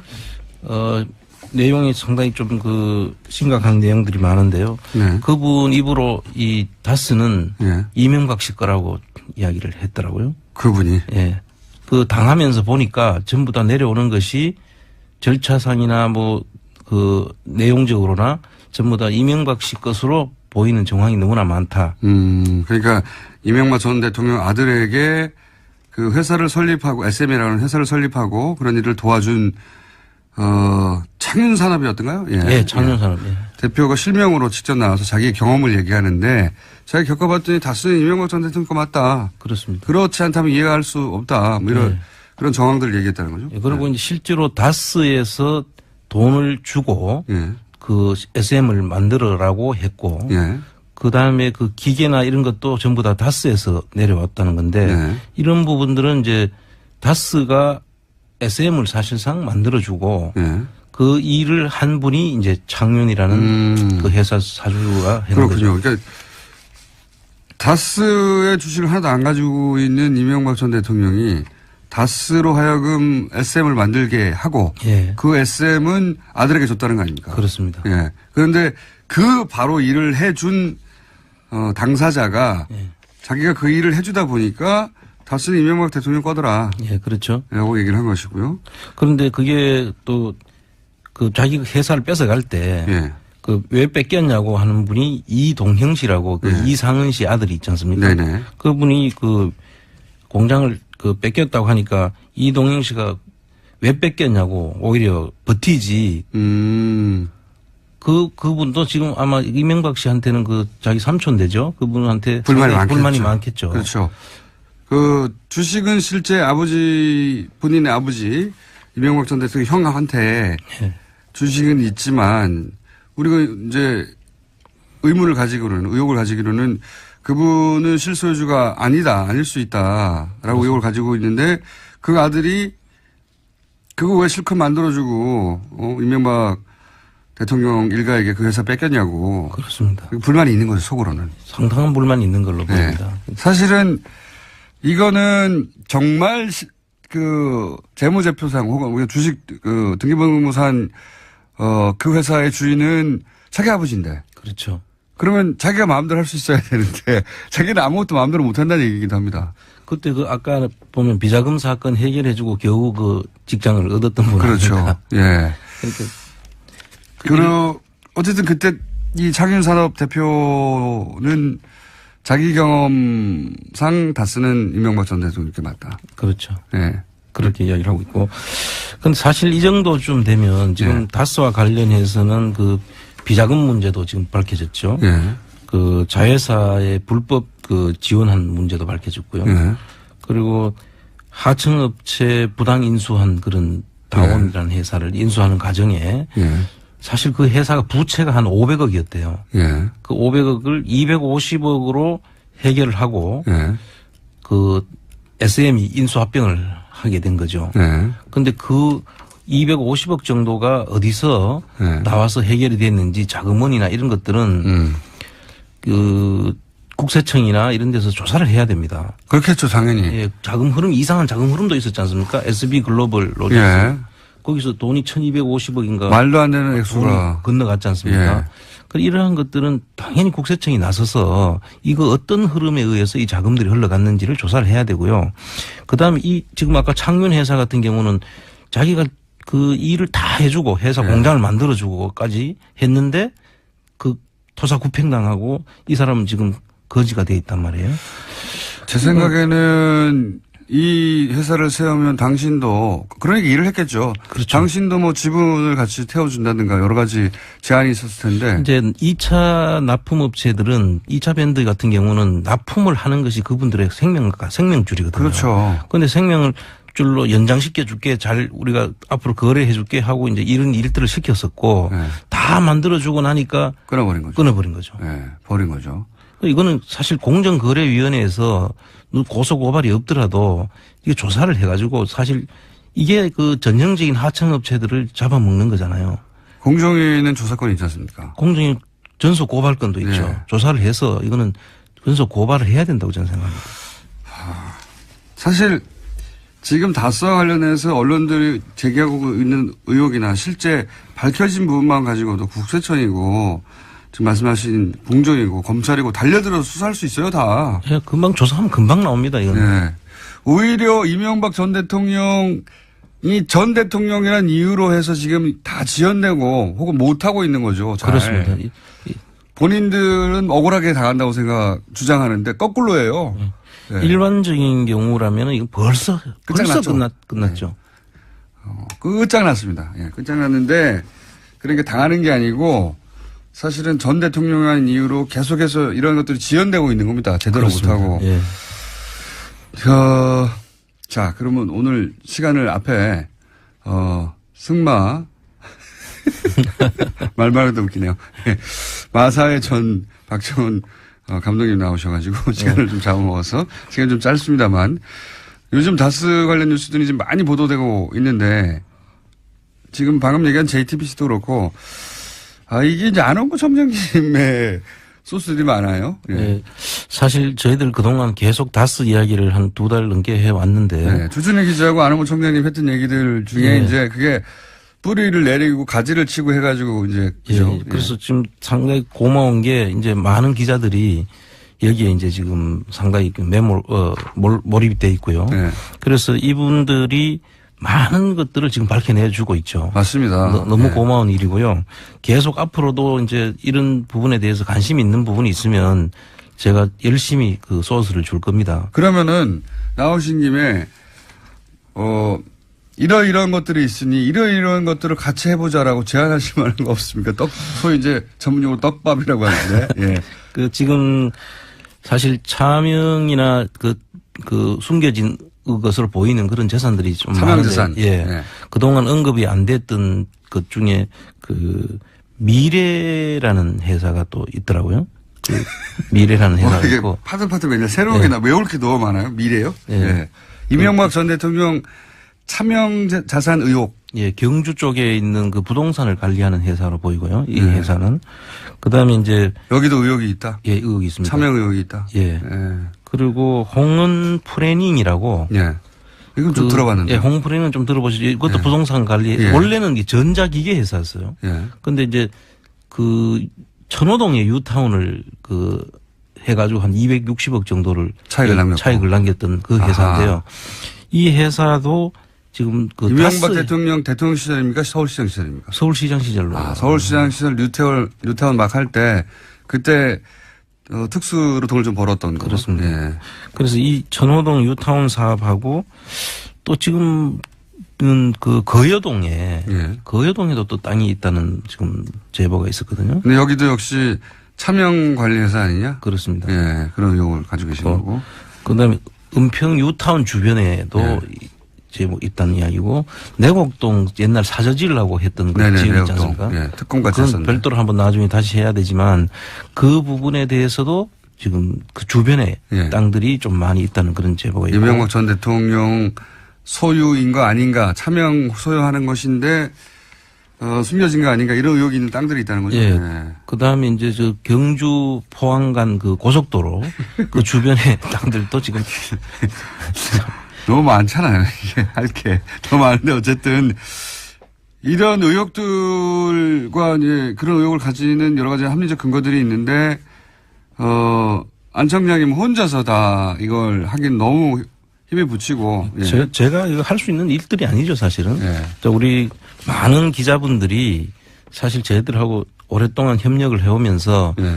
서로 이제 그 정보를 주고받고 또 그분들이 발로 뛰고 그분들한테 이 시간을 빌어서 정말 감사하다는 말씀을 전하고 싶습니다. 그런데 이제 많다 아직도 독박은. 그렇죠. 많다. 왜냐하면 사실은 청장님은 이 작업을 혼자서 몇 년간 하셨거든요. 꾸준히. 예. 이런 날이 올 줄 모르고.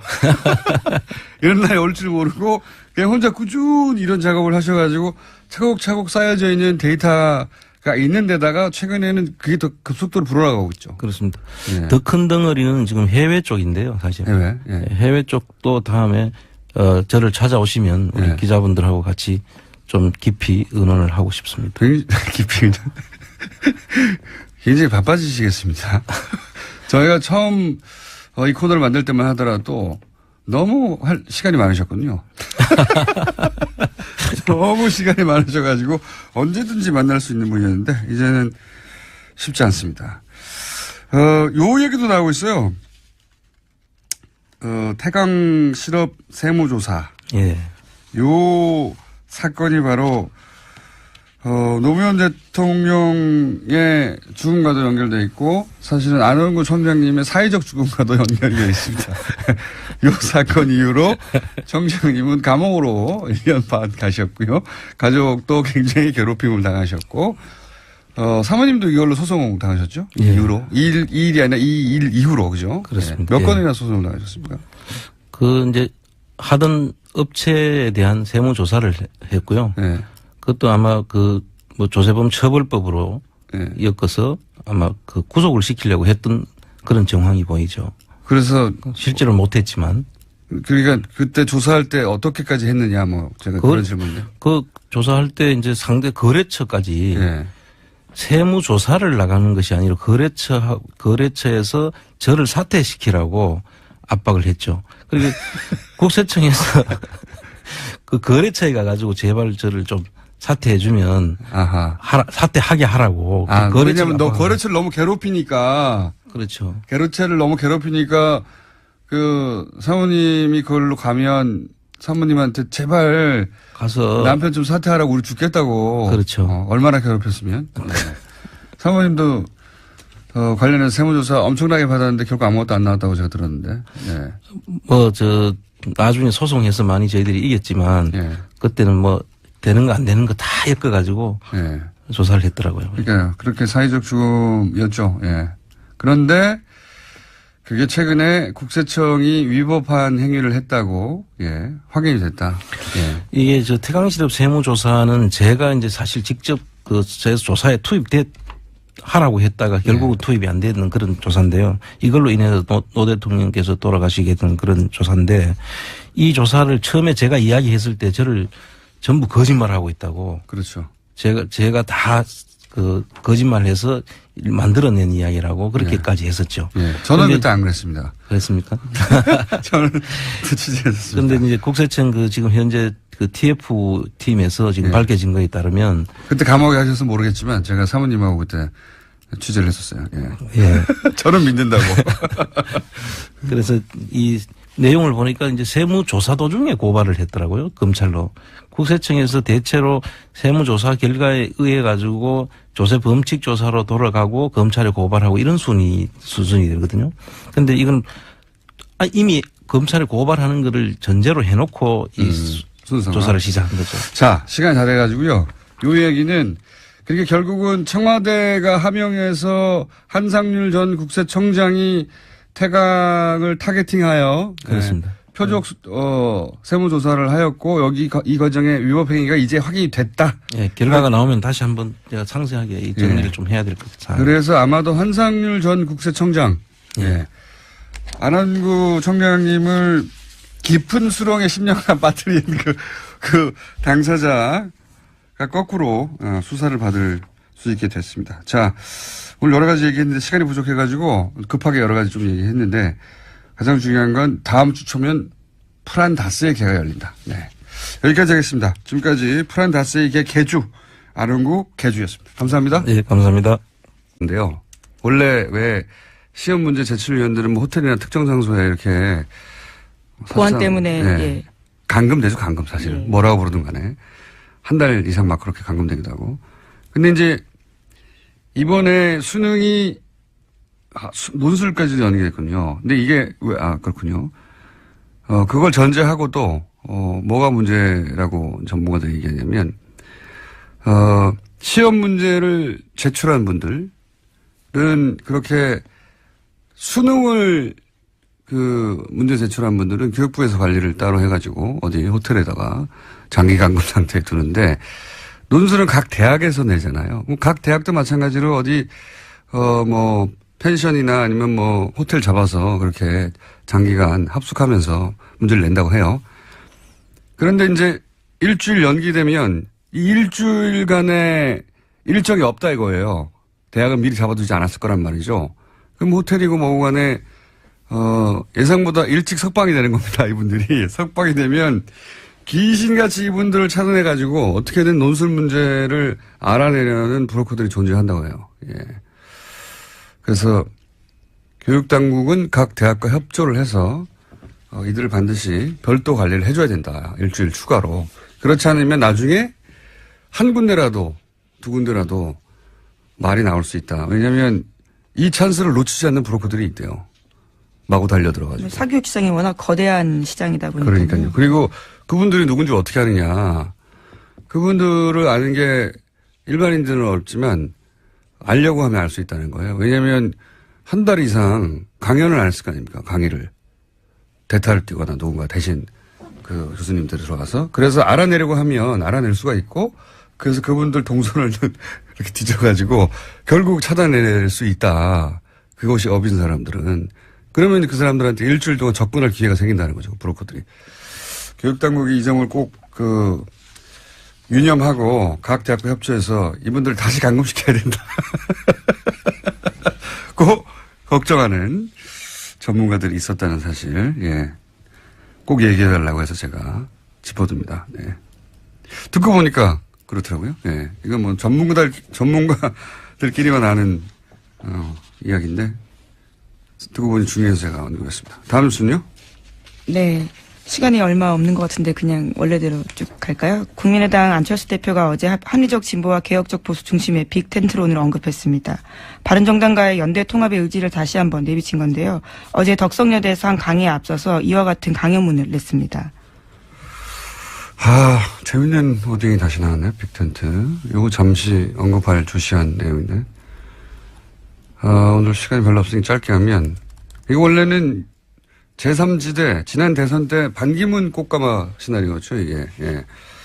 근데 이제 이렇게 되면서 국민의당 호남계 반발이 커지고 있다 이런 보도가 있는데 이건 안철수 대표가 한편으로는 바라는 바입니다. 왜냐하면 호남 정당 이미지로 다음 대권 어렵다고 보고 반발하는 호남계는 나갈 테면 나가라 이런 게 깔려 있고요. 게다가 반발해서 나갈 사람도 많지도 않고 그다지. 이제 안 대표의 생각을 추정해보자면 제가. 또 그 과정에서 어느 정도 탈호남도 된다. 그리고 바른정당 반토막 난 것도 반가운 일이에요. 안 대표 입장에서 보자면. 왜냐하면 유승민 대표 걔가 새가 작아지니까 먹힐 일도 없고 보수에게 먹힌다 소리 하면 아니다. 보수가 투항한 거다. 이런 소리 할 수도 있고. 그러면서 또 영호남 화합, 중도 보수. 그리고 나중에는 자유한국당에서 이제 차기 대권 주자가 약하다. 그러면 이탈자 규합해서 등치를 키우고 차기를 노리자. 이런 구상인 거죠. 예.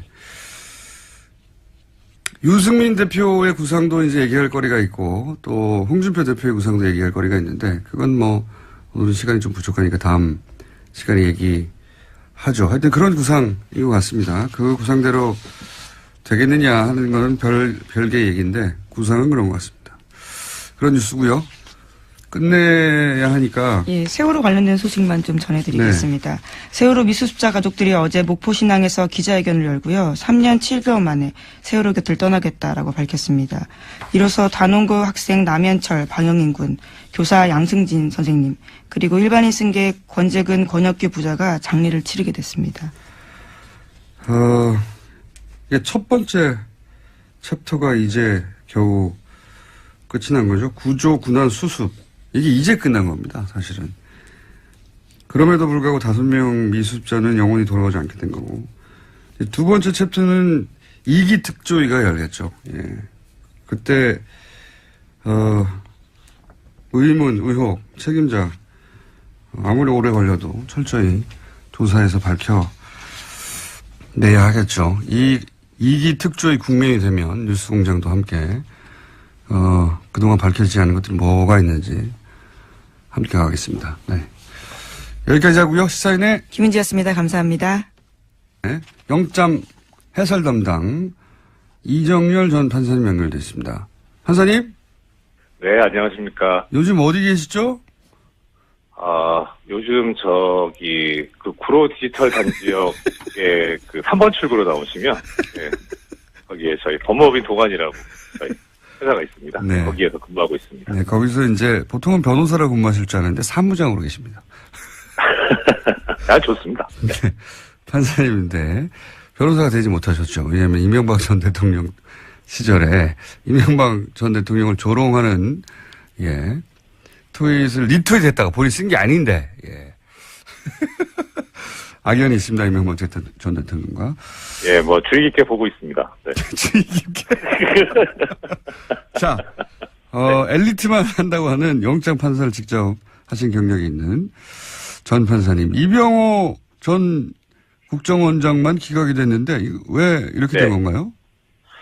일단 그냥 표면적으로 보자면 이런 경우에 보통 영장 전담 판사들이나 본안 사건도 마찬가지인데 본 재판도 마찬가지인데 여러 명의 피고인이 있거나 피의자가 있으면 그 사람들 사이에 비교를 하는 습성들이 있어요. 아하. 그러니까 이제 누가 더 중하고 누가 더 가볍고 원래 이게 만약에 한 사람만 했으면 그 사람만 놓고 할 텐데 상대적으로 이제 비교를 하는 그런 습성들이 있고 아마 그거는 검찰도 마찬가지일 겁니다. 그러니까 그렇군요.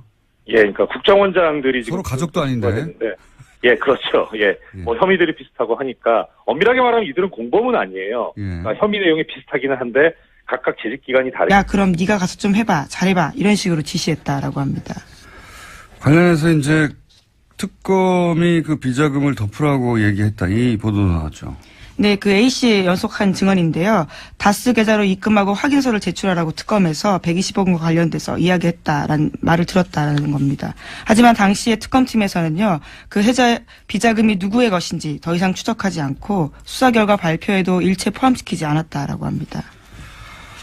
이거 굉장히 중요한 뉴스입니다. 예, JTBC가 또, 한 걸음이 아니라 한 2-3걸음 정도 나간 보도라고 보는데, 물론 그 시작은 뉴스공장입니다. 네. 시사인과 함께했습니다. 네, 밝혀놓고 이게 굉장히 중요한 의미가 있는 것이 비자금을 찾았다 특검이 당시에 하는 보도는 이미 오래전에 나왔죠. 근데 이제 그 비자금 처리 방식을 특검이 제시했고 돌려놓으라 이거죠. 예, 그걸 찾았는데 왜 돌려놓습니까? 예, 그 정도 금액이면 모조리 다 구속해야 되는 사안이거든요. 액수가 커서. 그랬는데. 그 돌려놓으라고 특검은 제시했고 그 돌려놓기 위한 작업은 이명박 전 대통령이 지시했다. 일타상피 전문용어로. 예. 비자금 주인이 다수주인이죠. 예. 비자금 주인이 이명박 전 대통령의 가능성이 매우 높아진 거고. 그리고 그 비자금을 숨기는 범죄에 특검이 연루됐다. 이렇게 되면 뭐 당시 정호영 특검 핵심 인사들은 처벌될 가능성 또한 높아졌죠. 예. 네, 그때 꼬리곰탕 한 그릇 먹고 수사를 끝낸 바가 있는데요. 이명박 전 대통령에 대해서는요. 예, 당시 한창 바쁜 당선인 시절이었는데도 불구하고 비자금 이야기를 직접 챙겼다라는 겁니다. 예. 이거 왜 자기가 주식도 없는데 그걸 챙깁니까? 예, 말도 안 되고요. 그리고 다스의 소유주는 이상은 회장, 이라고 하는데, 이동영 씨는 그 아들이란 말이죠. 회장 아들이에요. 소유주의 아들. 아들이 그때까지는 다스의 일을 안 했거든요. 예, 안 했어요. 전혀. 그러다가 주식이 하나도 없는 이제 이명박 전 대통령이 다스에 가서 일하라고 그때 얘기를 한 겁니다. 그때부터 일을 한 것이고, 이게 말이 안 되는 게 말이죠. 이 재벌들의 재산 분쟁은 더 살벌해요. 무슨 롯데 왕자의 아이나 예전 현대 왕자의 아이나 삼성 이건희 회장하고 이명희 회장하고 싸운 거 보세요. 예. 부모 자식도 없어요. 싸울 때. 그런데 뭐 친절하게 이렇게 주식이 하나도 없는데 그 회사에 가서 일하라는 말을 주식이 없는 사람이 왜 말을 합니까? 예. 그리고 가서 하라고 했던 일이 비자금 좀 처리하라고. 정황은 이제 차고 넘치고, 제가 보기에는 다스는 누구 겁니까?에 대한 답. 빙산의 한 절반 정도는 수면 위로 올라와 있다, 쑥. 예. 절반 이상이라고 보긴 하는데, 여기서 이제 한 가지, 우리끼리의 쟁점은, 이게 사실 주진우 기자가 2달 전에 뉴스공장에서 처음 공개했던 그 문건에 나온 계좌거든요. 근데 주진우 기자는 이 문건이 특검이 무마한 120억이 아니다. 라고 본인은 생각하고 있고, JTBC는 특검 비자금이다, 그게. 라고 판단하고 있는데, 뭐 이건 머지않아 검찰이 밝힐 거라고 봅니다. 근데 중요한 건 그게 아니고, 예. 이쪽 비자금이든 저쪽 비자금이든 다 불법 마찬가지거든요. 예. 그 처리를 특검이 제시했고, 그리고, 이명박 전 대통령이 그 제시된 길대로, 예. 소유주의 아들들로 가서 해결하라고 했다. 본인은 주식도 없으면서. 그때 그 회의 자리에 같이 있었던 사람이 바로 증언을 한 내용입니다. 그러니까요. 동석했던 예. 간부가 증언했던 거고. JTBC가 굉장히 세 걸음 정도 나갔다. 예. 한 걸음 더 들어간 게 아니라. 예. 뭐 하지만 현재까지 특검 관계자들한테는 여러 차례 연락을 했는데 어떤 답변도 듣지 못했다라고 합니다. 예. 2008년 특검 관계자들에게 그 핵심 특검보와 핵심 한두 사람 정도는 처벌을 면하기 쉽지 않겠다 이런 생각을 하고요. 예, 이 출발은 다 뉴스공장이다. 다시 한번 강조합니다. 네, 시사인도 계속 같이 기사 썼습니다.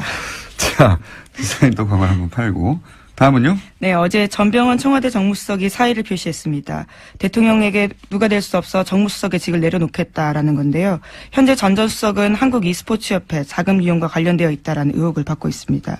검찰 소환이 기정사실화되면서 이를 앞두고 자리에서 내려온 건데요. 하지만 전 전 수석은 과거 자기 비서들의 일탈 행위에 대해서 다시 한번 송구스럽다면서도 자신의 혐의는 부인하고 있습니다. 이제 수석 사표를 냈으니까, 사직을 했으니까, 이제부터 이제 전병헌 전 수석이 개인이 헤쳐나가야 하는 상황인 거고, 예. 특이점은 몇 가지가 있어요. 이 사건 관련해서. 우선 정권 초에 청와대 수석을 이렇게, 타겟으로 하는 건 제가 처음 보고, 예. 두 번째 특징은 그런데도 검찰이 청와대와 조율하지 않는 것도 처음 보고요. 예. 청와대 당황했겠죠. 근데 뭐, 청와대 할 말 있습니까? 검찰을, 그렇게, 조국 수석이 뭐라고 했죠? 정확한 그 표현이 그때 당시. 조국 수석이 임명될 당시 기자들이 질문을 했지 않습니까? 네, 검찰을 지고 가지 않겠다는 취지 이야기들을 했다라는 것 같은데요. 정확한 워딩이, 생각이 안 나네요. 예. 브리핑 끝나기 전에, 정확한 워딩 제가 말씀드리겠는데. 어쨌든, 그렇게 선언을 했잖아요. 네. 할 말이 없고, 세 번째는 요 특이점 굉장히 재밌습니다. 자유한국당이 조용합니다. 예, 이럴 경우에 이제 수석이 비리에 연루됐다고 막 난리가 나야 되거든요. 아무도 아무 말도 하지 않는다. 굉장히 신기하지 않습니까? 네. 조용하다. 조용한 이유가 뭘까요? 그리고 네, 다른 얘기하기 전에 뭐 하실 말씀 있습니까? 예, 검찰을 지휘하지 않겠다라는 취지 이야기를 했다. 지휘하지 않겠다. 예. 검찰은 지휘해서는 안 된다고 했던가요? 지휘하지 않겠다고 했던가요? 예. 지휘하지 않아서 이런 일이 있습니다. 예. 뭐 이거 불편해도 이렇게 원칙을 세웠기 때문에 어떡하겠어요? 예. 그리고 자유한국당의 조용한 이유도 이제 밝혀지겠죠. 그리고 있기 전에 제가 한 가지 어제 전문가들로부터 이야기를 들은 건데 수능은 이제 일주일 연기됐는데 논술은 그대로잖아요. 네, 나머지 수시의 일정들도 다 미뤄졌다라고 들었는데. 논술은 그대로인 걸로 압니다. 아닌가요? 모든 일정이 다 미뤄진 걸로 알고 있는데, 예, 다시 한번 확인해 보겠습니다. 논술, 그러니까 여기서 무슨 문제점을 제가 들었냐면, 원래는 논술이 수능 보잖아요. 그러면은 학생들이 시험장에 들어가면 논술 제출위원들이 그때 풀려났다는 얘기죠. 그때 녹취록이요. 우리 여기 나오신 박 감독님하고 네. 마사회 현직 부회장님하고 통화 내용이었는데요. 그러니까 박 감독님이 들어오셔갖고 해고가 되잖아요. 네, 독일에서 네. 한국으로 들어온다면 해고가 되죠. 해고가 되는데 그 해고되는 경위에 대한 일종의 항의가 있었는데 그 통화 과정에서 중요한 건 뭐냐면 그때까지만 해도 중장기 로드맵에 의한 정유라의 승마 지원에 관한 서류상의 문서만 있었어요. 그리고 그 문서 내에 돈을 얼마를 지원한다라는 계획이 있었는데 그 녹취록에서 실제로 그 돈을 지원하기 위한 협의가 오고 갔었다는 것. 그러니까 공기업인 마사회도 정유라를 지원하려고 했다. 예. 승마협회뿐만 아니라. 그렇죠. 최순실 측에서 처음에 650억을 요구하는 것부터 시작해서 그때 이제 그 부회장이 자기가 중간에서 그걸 많이 깎았다, 그 금액을. 그런 얘기가 나왔죠. 그래서 그게 이제 처음으로 그 녹취록에서 드러나게 되는 거죠. 이게 왜 중요하냐면 그동안은 이제 삼성 이 회장사였던 승마협회를 통한 정유라 지원만 거론됐는데 그게 아니고 공기업 마사회도 600억대 처음에는 그렇죠. 정유라 지원을 계획하고 있다가 문제가 생겨서 중간에 발을 뺐을 뿐이다. 근데 공기업이 마사회가 왜 지원을 하려고 했냐. 최순실이 어떻게 마사회를 움직이냐. 그래서 마사회는 부인했었죠. 부인했는데 처음엔 자기는 전혀 아니라 그랬고 중장기 로드맵을 작성하는 과정에도 관여한 바가 없다라고 얘기를 했는데 부회장의 입에서 직접 그런 과정이 정황들이 나온 다 나온 거죠. 그러니까 최순실의 영향력은 승마협회뿐만 아니라 마사회에도 미치고 있었다 하는 정황, 중요한 정황이었는데 그런 내용이었습니다. 근데 그 내용을 바로 오늘 나오신 박재홍 전 마사회 감독님과 통화에 통해서 나온 것이고, 그렇죠. 이 박 감독님은 독일의 정유라를 직접 코치하신 분이니까 이제 그 얘기부터. 수정을 좀 해주시기 바랍니다. 수정이 어떤 거예요?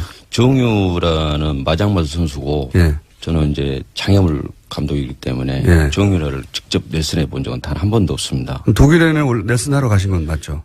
장애물 부분만 맡아가지고 나갔었고 정유라는 마장마수이기 때문에 그 독일의 현지 코치가 레슨한 걸로 알고 있습니다. 그렇군요. 마장마술 부분만 하시려고 가신 거다.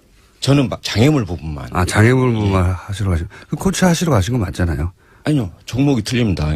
예를 들어서 스케이팅하고 전체 팀을 짜는 역할을 맡고 가시죠. 스피드 스케이팅과 피겨 스케이팅 차이라고 보시면 될 것 같습니다. 차이가 있다. 알아들었고요. 독일에 처음에 어떻게 가신 겁니까? 최순실 씨가 제안한 겁니까? 뭐라고? 저는 처음에는 그때는 마사회 감독이셨잖아요. 그렇습니다. 처음에는 이제 독일을 생각하게 된 거는 2015년 8월에 제가 그 올림픽 선발전을 독일 하겐이라는 지역에서 시합을 했는데요. 그게 이제 현 집행부 새로 들어온 삼성 집행부 회장님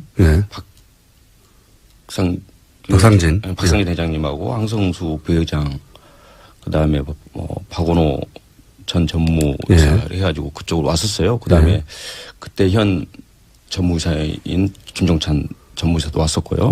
굉장히 꼼꼼하신 분이군요. 날짜와 이름과 다 등장하고. 막 특검에서 하도 이거를 이야기를 하다 보니 조금 제가 숫자에 좀 둔한데 좀 다 외우셨군요. 납니다.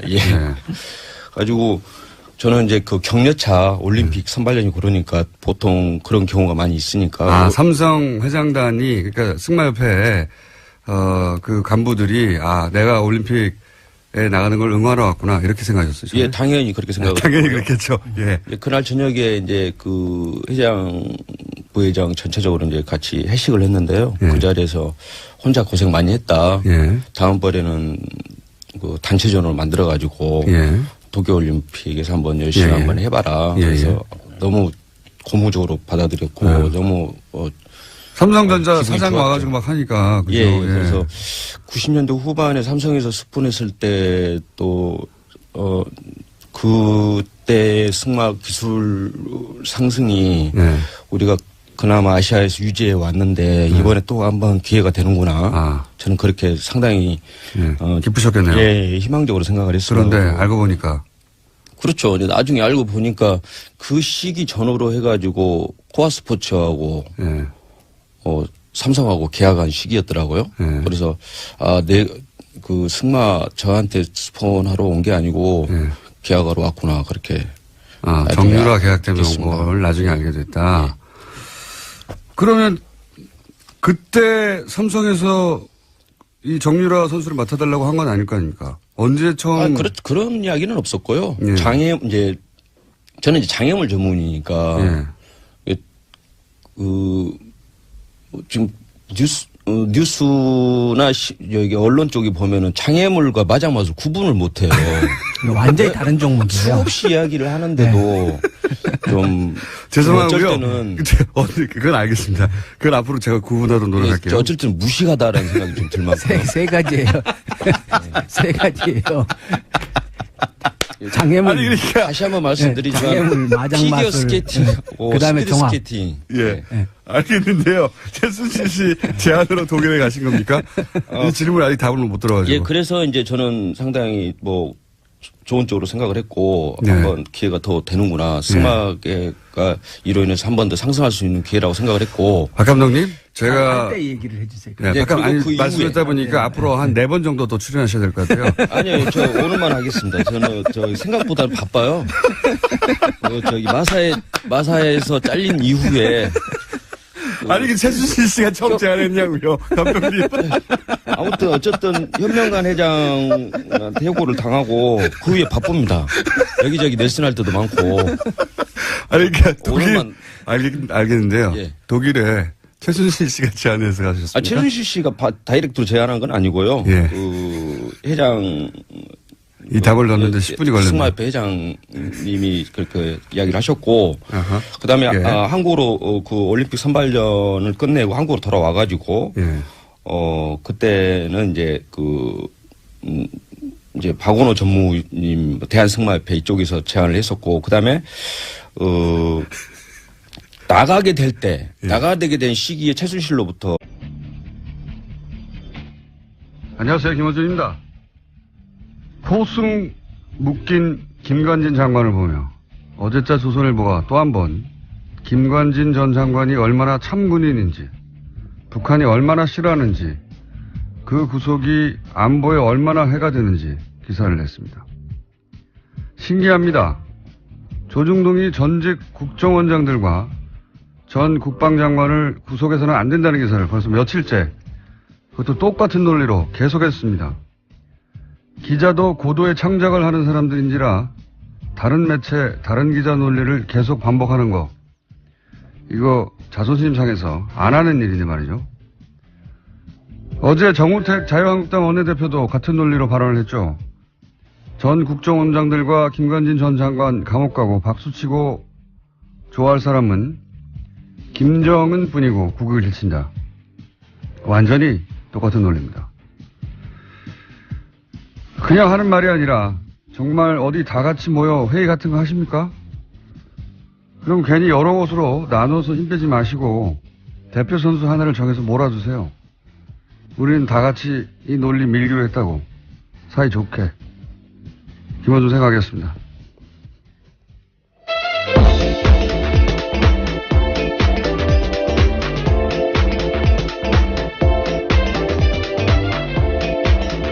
시사인의 김은지입니다. 아유, 근데 신기한 겁니다, 이거. 이게 이제 한 2주 정도 됐거든요? 매일매일 똑같은 논리예요. 어쩜 이럴 수 있죠? 예. 기자들이 원래 다른 매체에서 쓴 논리를 갖다 쓰지 않아요. 쪽팔리잖아요. 예, 기자도 자기 분야 선수들인데. 이렇게까지 반복하는 거는 정말 회의를 같이 한다. 뭐 그건 아직 확인된 사실은 아니기 때문에요. 아니면 예. 같은 곳에서 주문 생산을 했거나, 예. 그렇게 생각할 수밖에 없지 않겠나. 그리고 반복 논리가 참 군인이다. 북한이 무서워한다. 이런 건데, 이게 우리 사회 여론 지형을 수십 년간 손에 쥐고 있었던 이 막강한 조중동인데, 이렇게밖에 못하나 좀 짠하기도 해요, 저는. 예. 저라면 제가 김관진 전 장관을 옹호해야 된다면 이렇게는 안 합니다. 예. 옹호 안 하실 거잖아요. 해야 한다면. 예. 어떻게 할지는 뭐 영업 비밀이고요. 어쨌든 누가 개발한 논리인지 이거는 적어도 20년 정도는 시대에 뒤떨어진 감각이에요. 예. 아, 김정은이 무서워한데, 와, 정말 그렇게 훌륭한 군인 감옥에 가, 안 돼, 큰일 나. 그걸 읽고 누가 그렇게 생각합니까? 와. 요즘 시대에 그런 기사를 읽고 그렇게 생각할 거라고 진짜 생각하며 그런 기사를 낸 거라면 정말 큰일 난 거는 김관진이 아니라 조중동이에요. 예. 큰일 났어요. 자, 첫 번째 뉴스는 뭡니까? 네, 법원의 판단도 그와 다릅니다. 구속영장이 청구된 박근혜 정부 국정원장 3명의 운명이 엇갈렸는데요. 어제 법원은 남재준 이병기 전 원장에 대해서는 구속영장을 발부했습니다. 범행을 의심할 상당한 이유가 있고 중요 부분에 관한 증거인멸의 염려가 있어 구속의 사유와 필요성이 인정된다라는 겁니다. 하지만 이병호 전 원장의 구속영장은 기각됐는데요. 주거와 가족, 수사진척 정도 및 증거관계 등을 종합하면 피의자에게 도망가 증거인멸의 염려가 있다고 보기 어렵다라고 했습니다. 좀 약간 신기해요. 예. 뭐랄까요. 이상하다기보다는 신기한 것이 기간도 제일 길고, 그죠? 크게 논란이 된 그 청와대 여론조사. 네, 소위 진박감별 여론조사라고 하죠. 5억 원 들었습니다. 불법 여론조사도 이때 나왔고, 왜 이분만 기각이 됐는지 제일 고령이라서 그런가요? 실제로 가장 나이가 많은데요. 1940년생입니다. 하지만 다들 비슷하게 나이가 많습니다. 1940년대생이어서요. 존재감이 없어서 그런가요? 예. 이 의문은 저희 영장실질심사 해설 담당 판사 대기 중이십니다. 이정열 전 판사 잠시 연결해 보기로 하고요. 다음 뉴스는 뭡니까? 네, 관련한 오늘 아침에 경향신문 보도가 있는데 검찰이 박근혜 전 대통령의 서울 내곡동 자택 매입에 국정원 특수활동비가 쓰였을 가능성을 수사 중이라고 합니다. 현재 수사팀은 박근혜 전 대통령 내곡동 자택 거래에 관여한 인사를 참고인 조사했습니다. 아, 그것도 조사 중이군요. 예. 이건 뭐 조사 중이고, 많은 사람이 의혹을 가졌던 뭐 의상비라든가 시술비라든가 뭐 미용비, 주사 비용, 만약 이런 데 쓰인 게 정말 드러나면, 이건 뭐랄까요. 보수가 이미, 땅바닥까지 가라앉았는데, 지하로 들어갈 사안인데. 그렇죠. 국가 안보와 관련되어 있는 활동비였는데요. 그걸 사사롭게 사용했다. 간첩 잡으라는 돈으로 머리를 올린 거잖아요. 예. 네, 이미 검찰에서는 사적으로 사용했다라는 부분들은 밝혔습니다. 구체적 용처를 밝히지 않았을 뿐인데요. 검찰은 뭔가 잡고 있는 건데, 예. 아마 이제 그것도 곧 드러나겠죠. 자, 다음 뉴스는 뭡니까? 네, 뿐만 아니라 관련된 이야기가 또 있습니다. 자유한국당 최경환 의원이 박근혜 정부 국정원의 특수활동비 1억 원을 받은 정황이 나왔습니다. 이것은 당사자의 증언들이 있는 건데요. 이현수 전 국정원 기조실장이 진술한 바입니다. 또 구체적인 증빙 자료도 냈다라고 하는데 검찰은 이런 정황을 토대로 해서 이병기 당시 국정원장에게도 이 사실을 확인했습니다. 이 전 원장 역시 특수활동비에서 1억 원을 전달해야 한다는 요청을 받고 이를 승인했다라고 진술했다고 하는데요. 당시에 최경환 의원은 경제부총리 겸 기획재정부 장관을 맡고 있었습니다. 그렇군요. 최경환 의원은 그런 적 없다고 부인하고 있고요. 예, 심지어 CBS 보도를 보면요. 사실이라면 동대구역에서 할복 자살하겠다라는 이야기까지 했다고 합니다. 그런 얘기 잘 합니다, 원래. 그래놓고 할복한 사람 하나도 없어요. 권영애 전 국정원장, 예. 안기부장. 안기부 시절에. 예, 그렇죠. 예. 그분이 20여 년 전에 할복이라고 언론에는 보도했지만, 예.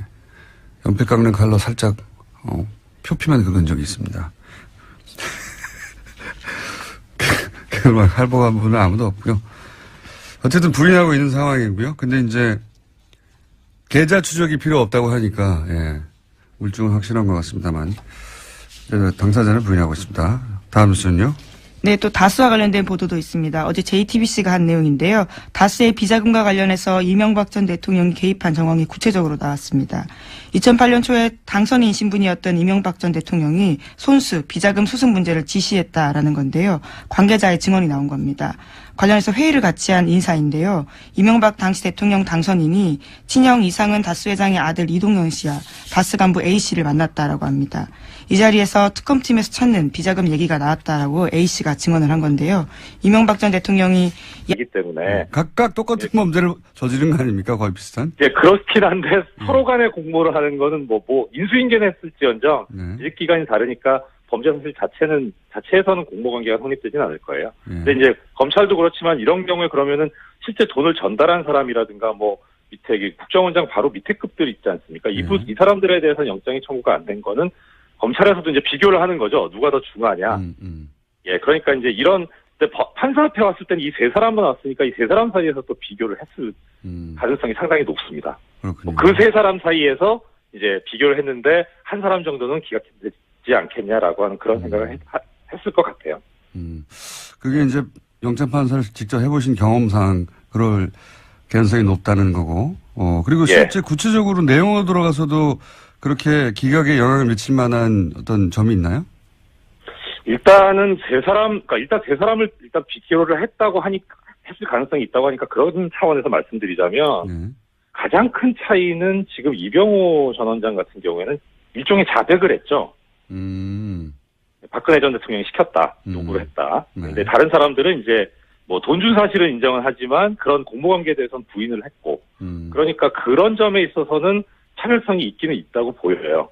그리고 이제 그런 부분이 나타난 게 영장 기각 사유를 보면은 이제 수사 진척 정도와 증거 관계들을 종합하면 뭐 이렇게 해서 나왔는데, 수사 진척 정도와 증거 관계라는 게 이제 바로 자백이 돼 있고, 그래서 그 부분에 대해서 수사가 좀 더 됐다라고 하는 그런 표현으로 읽히기는 해요.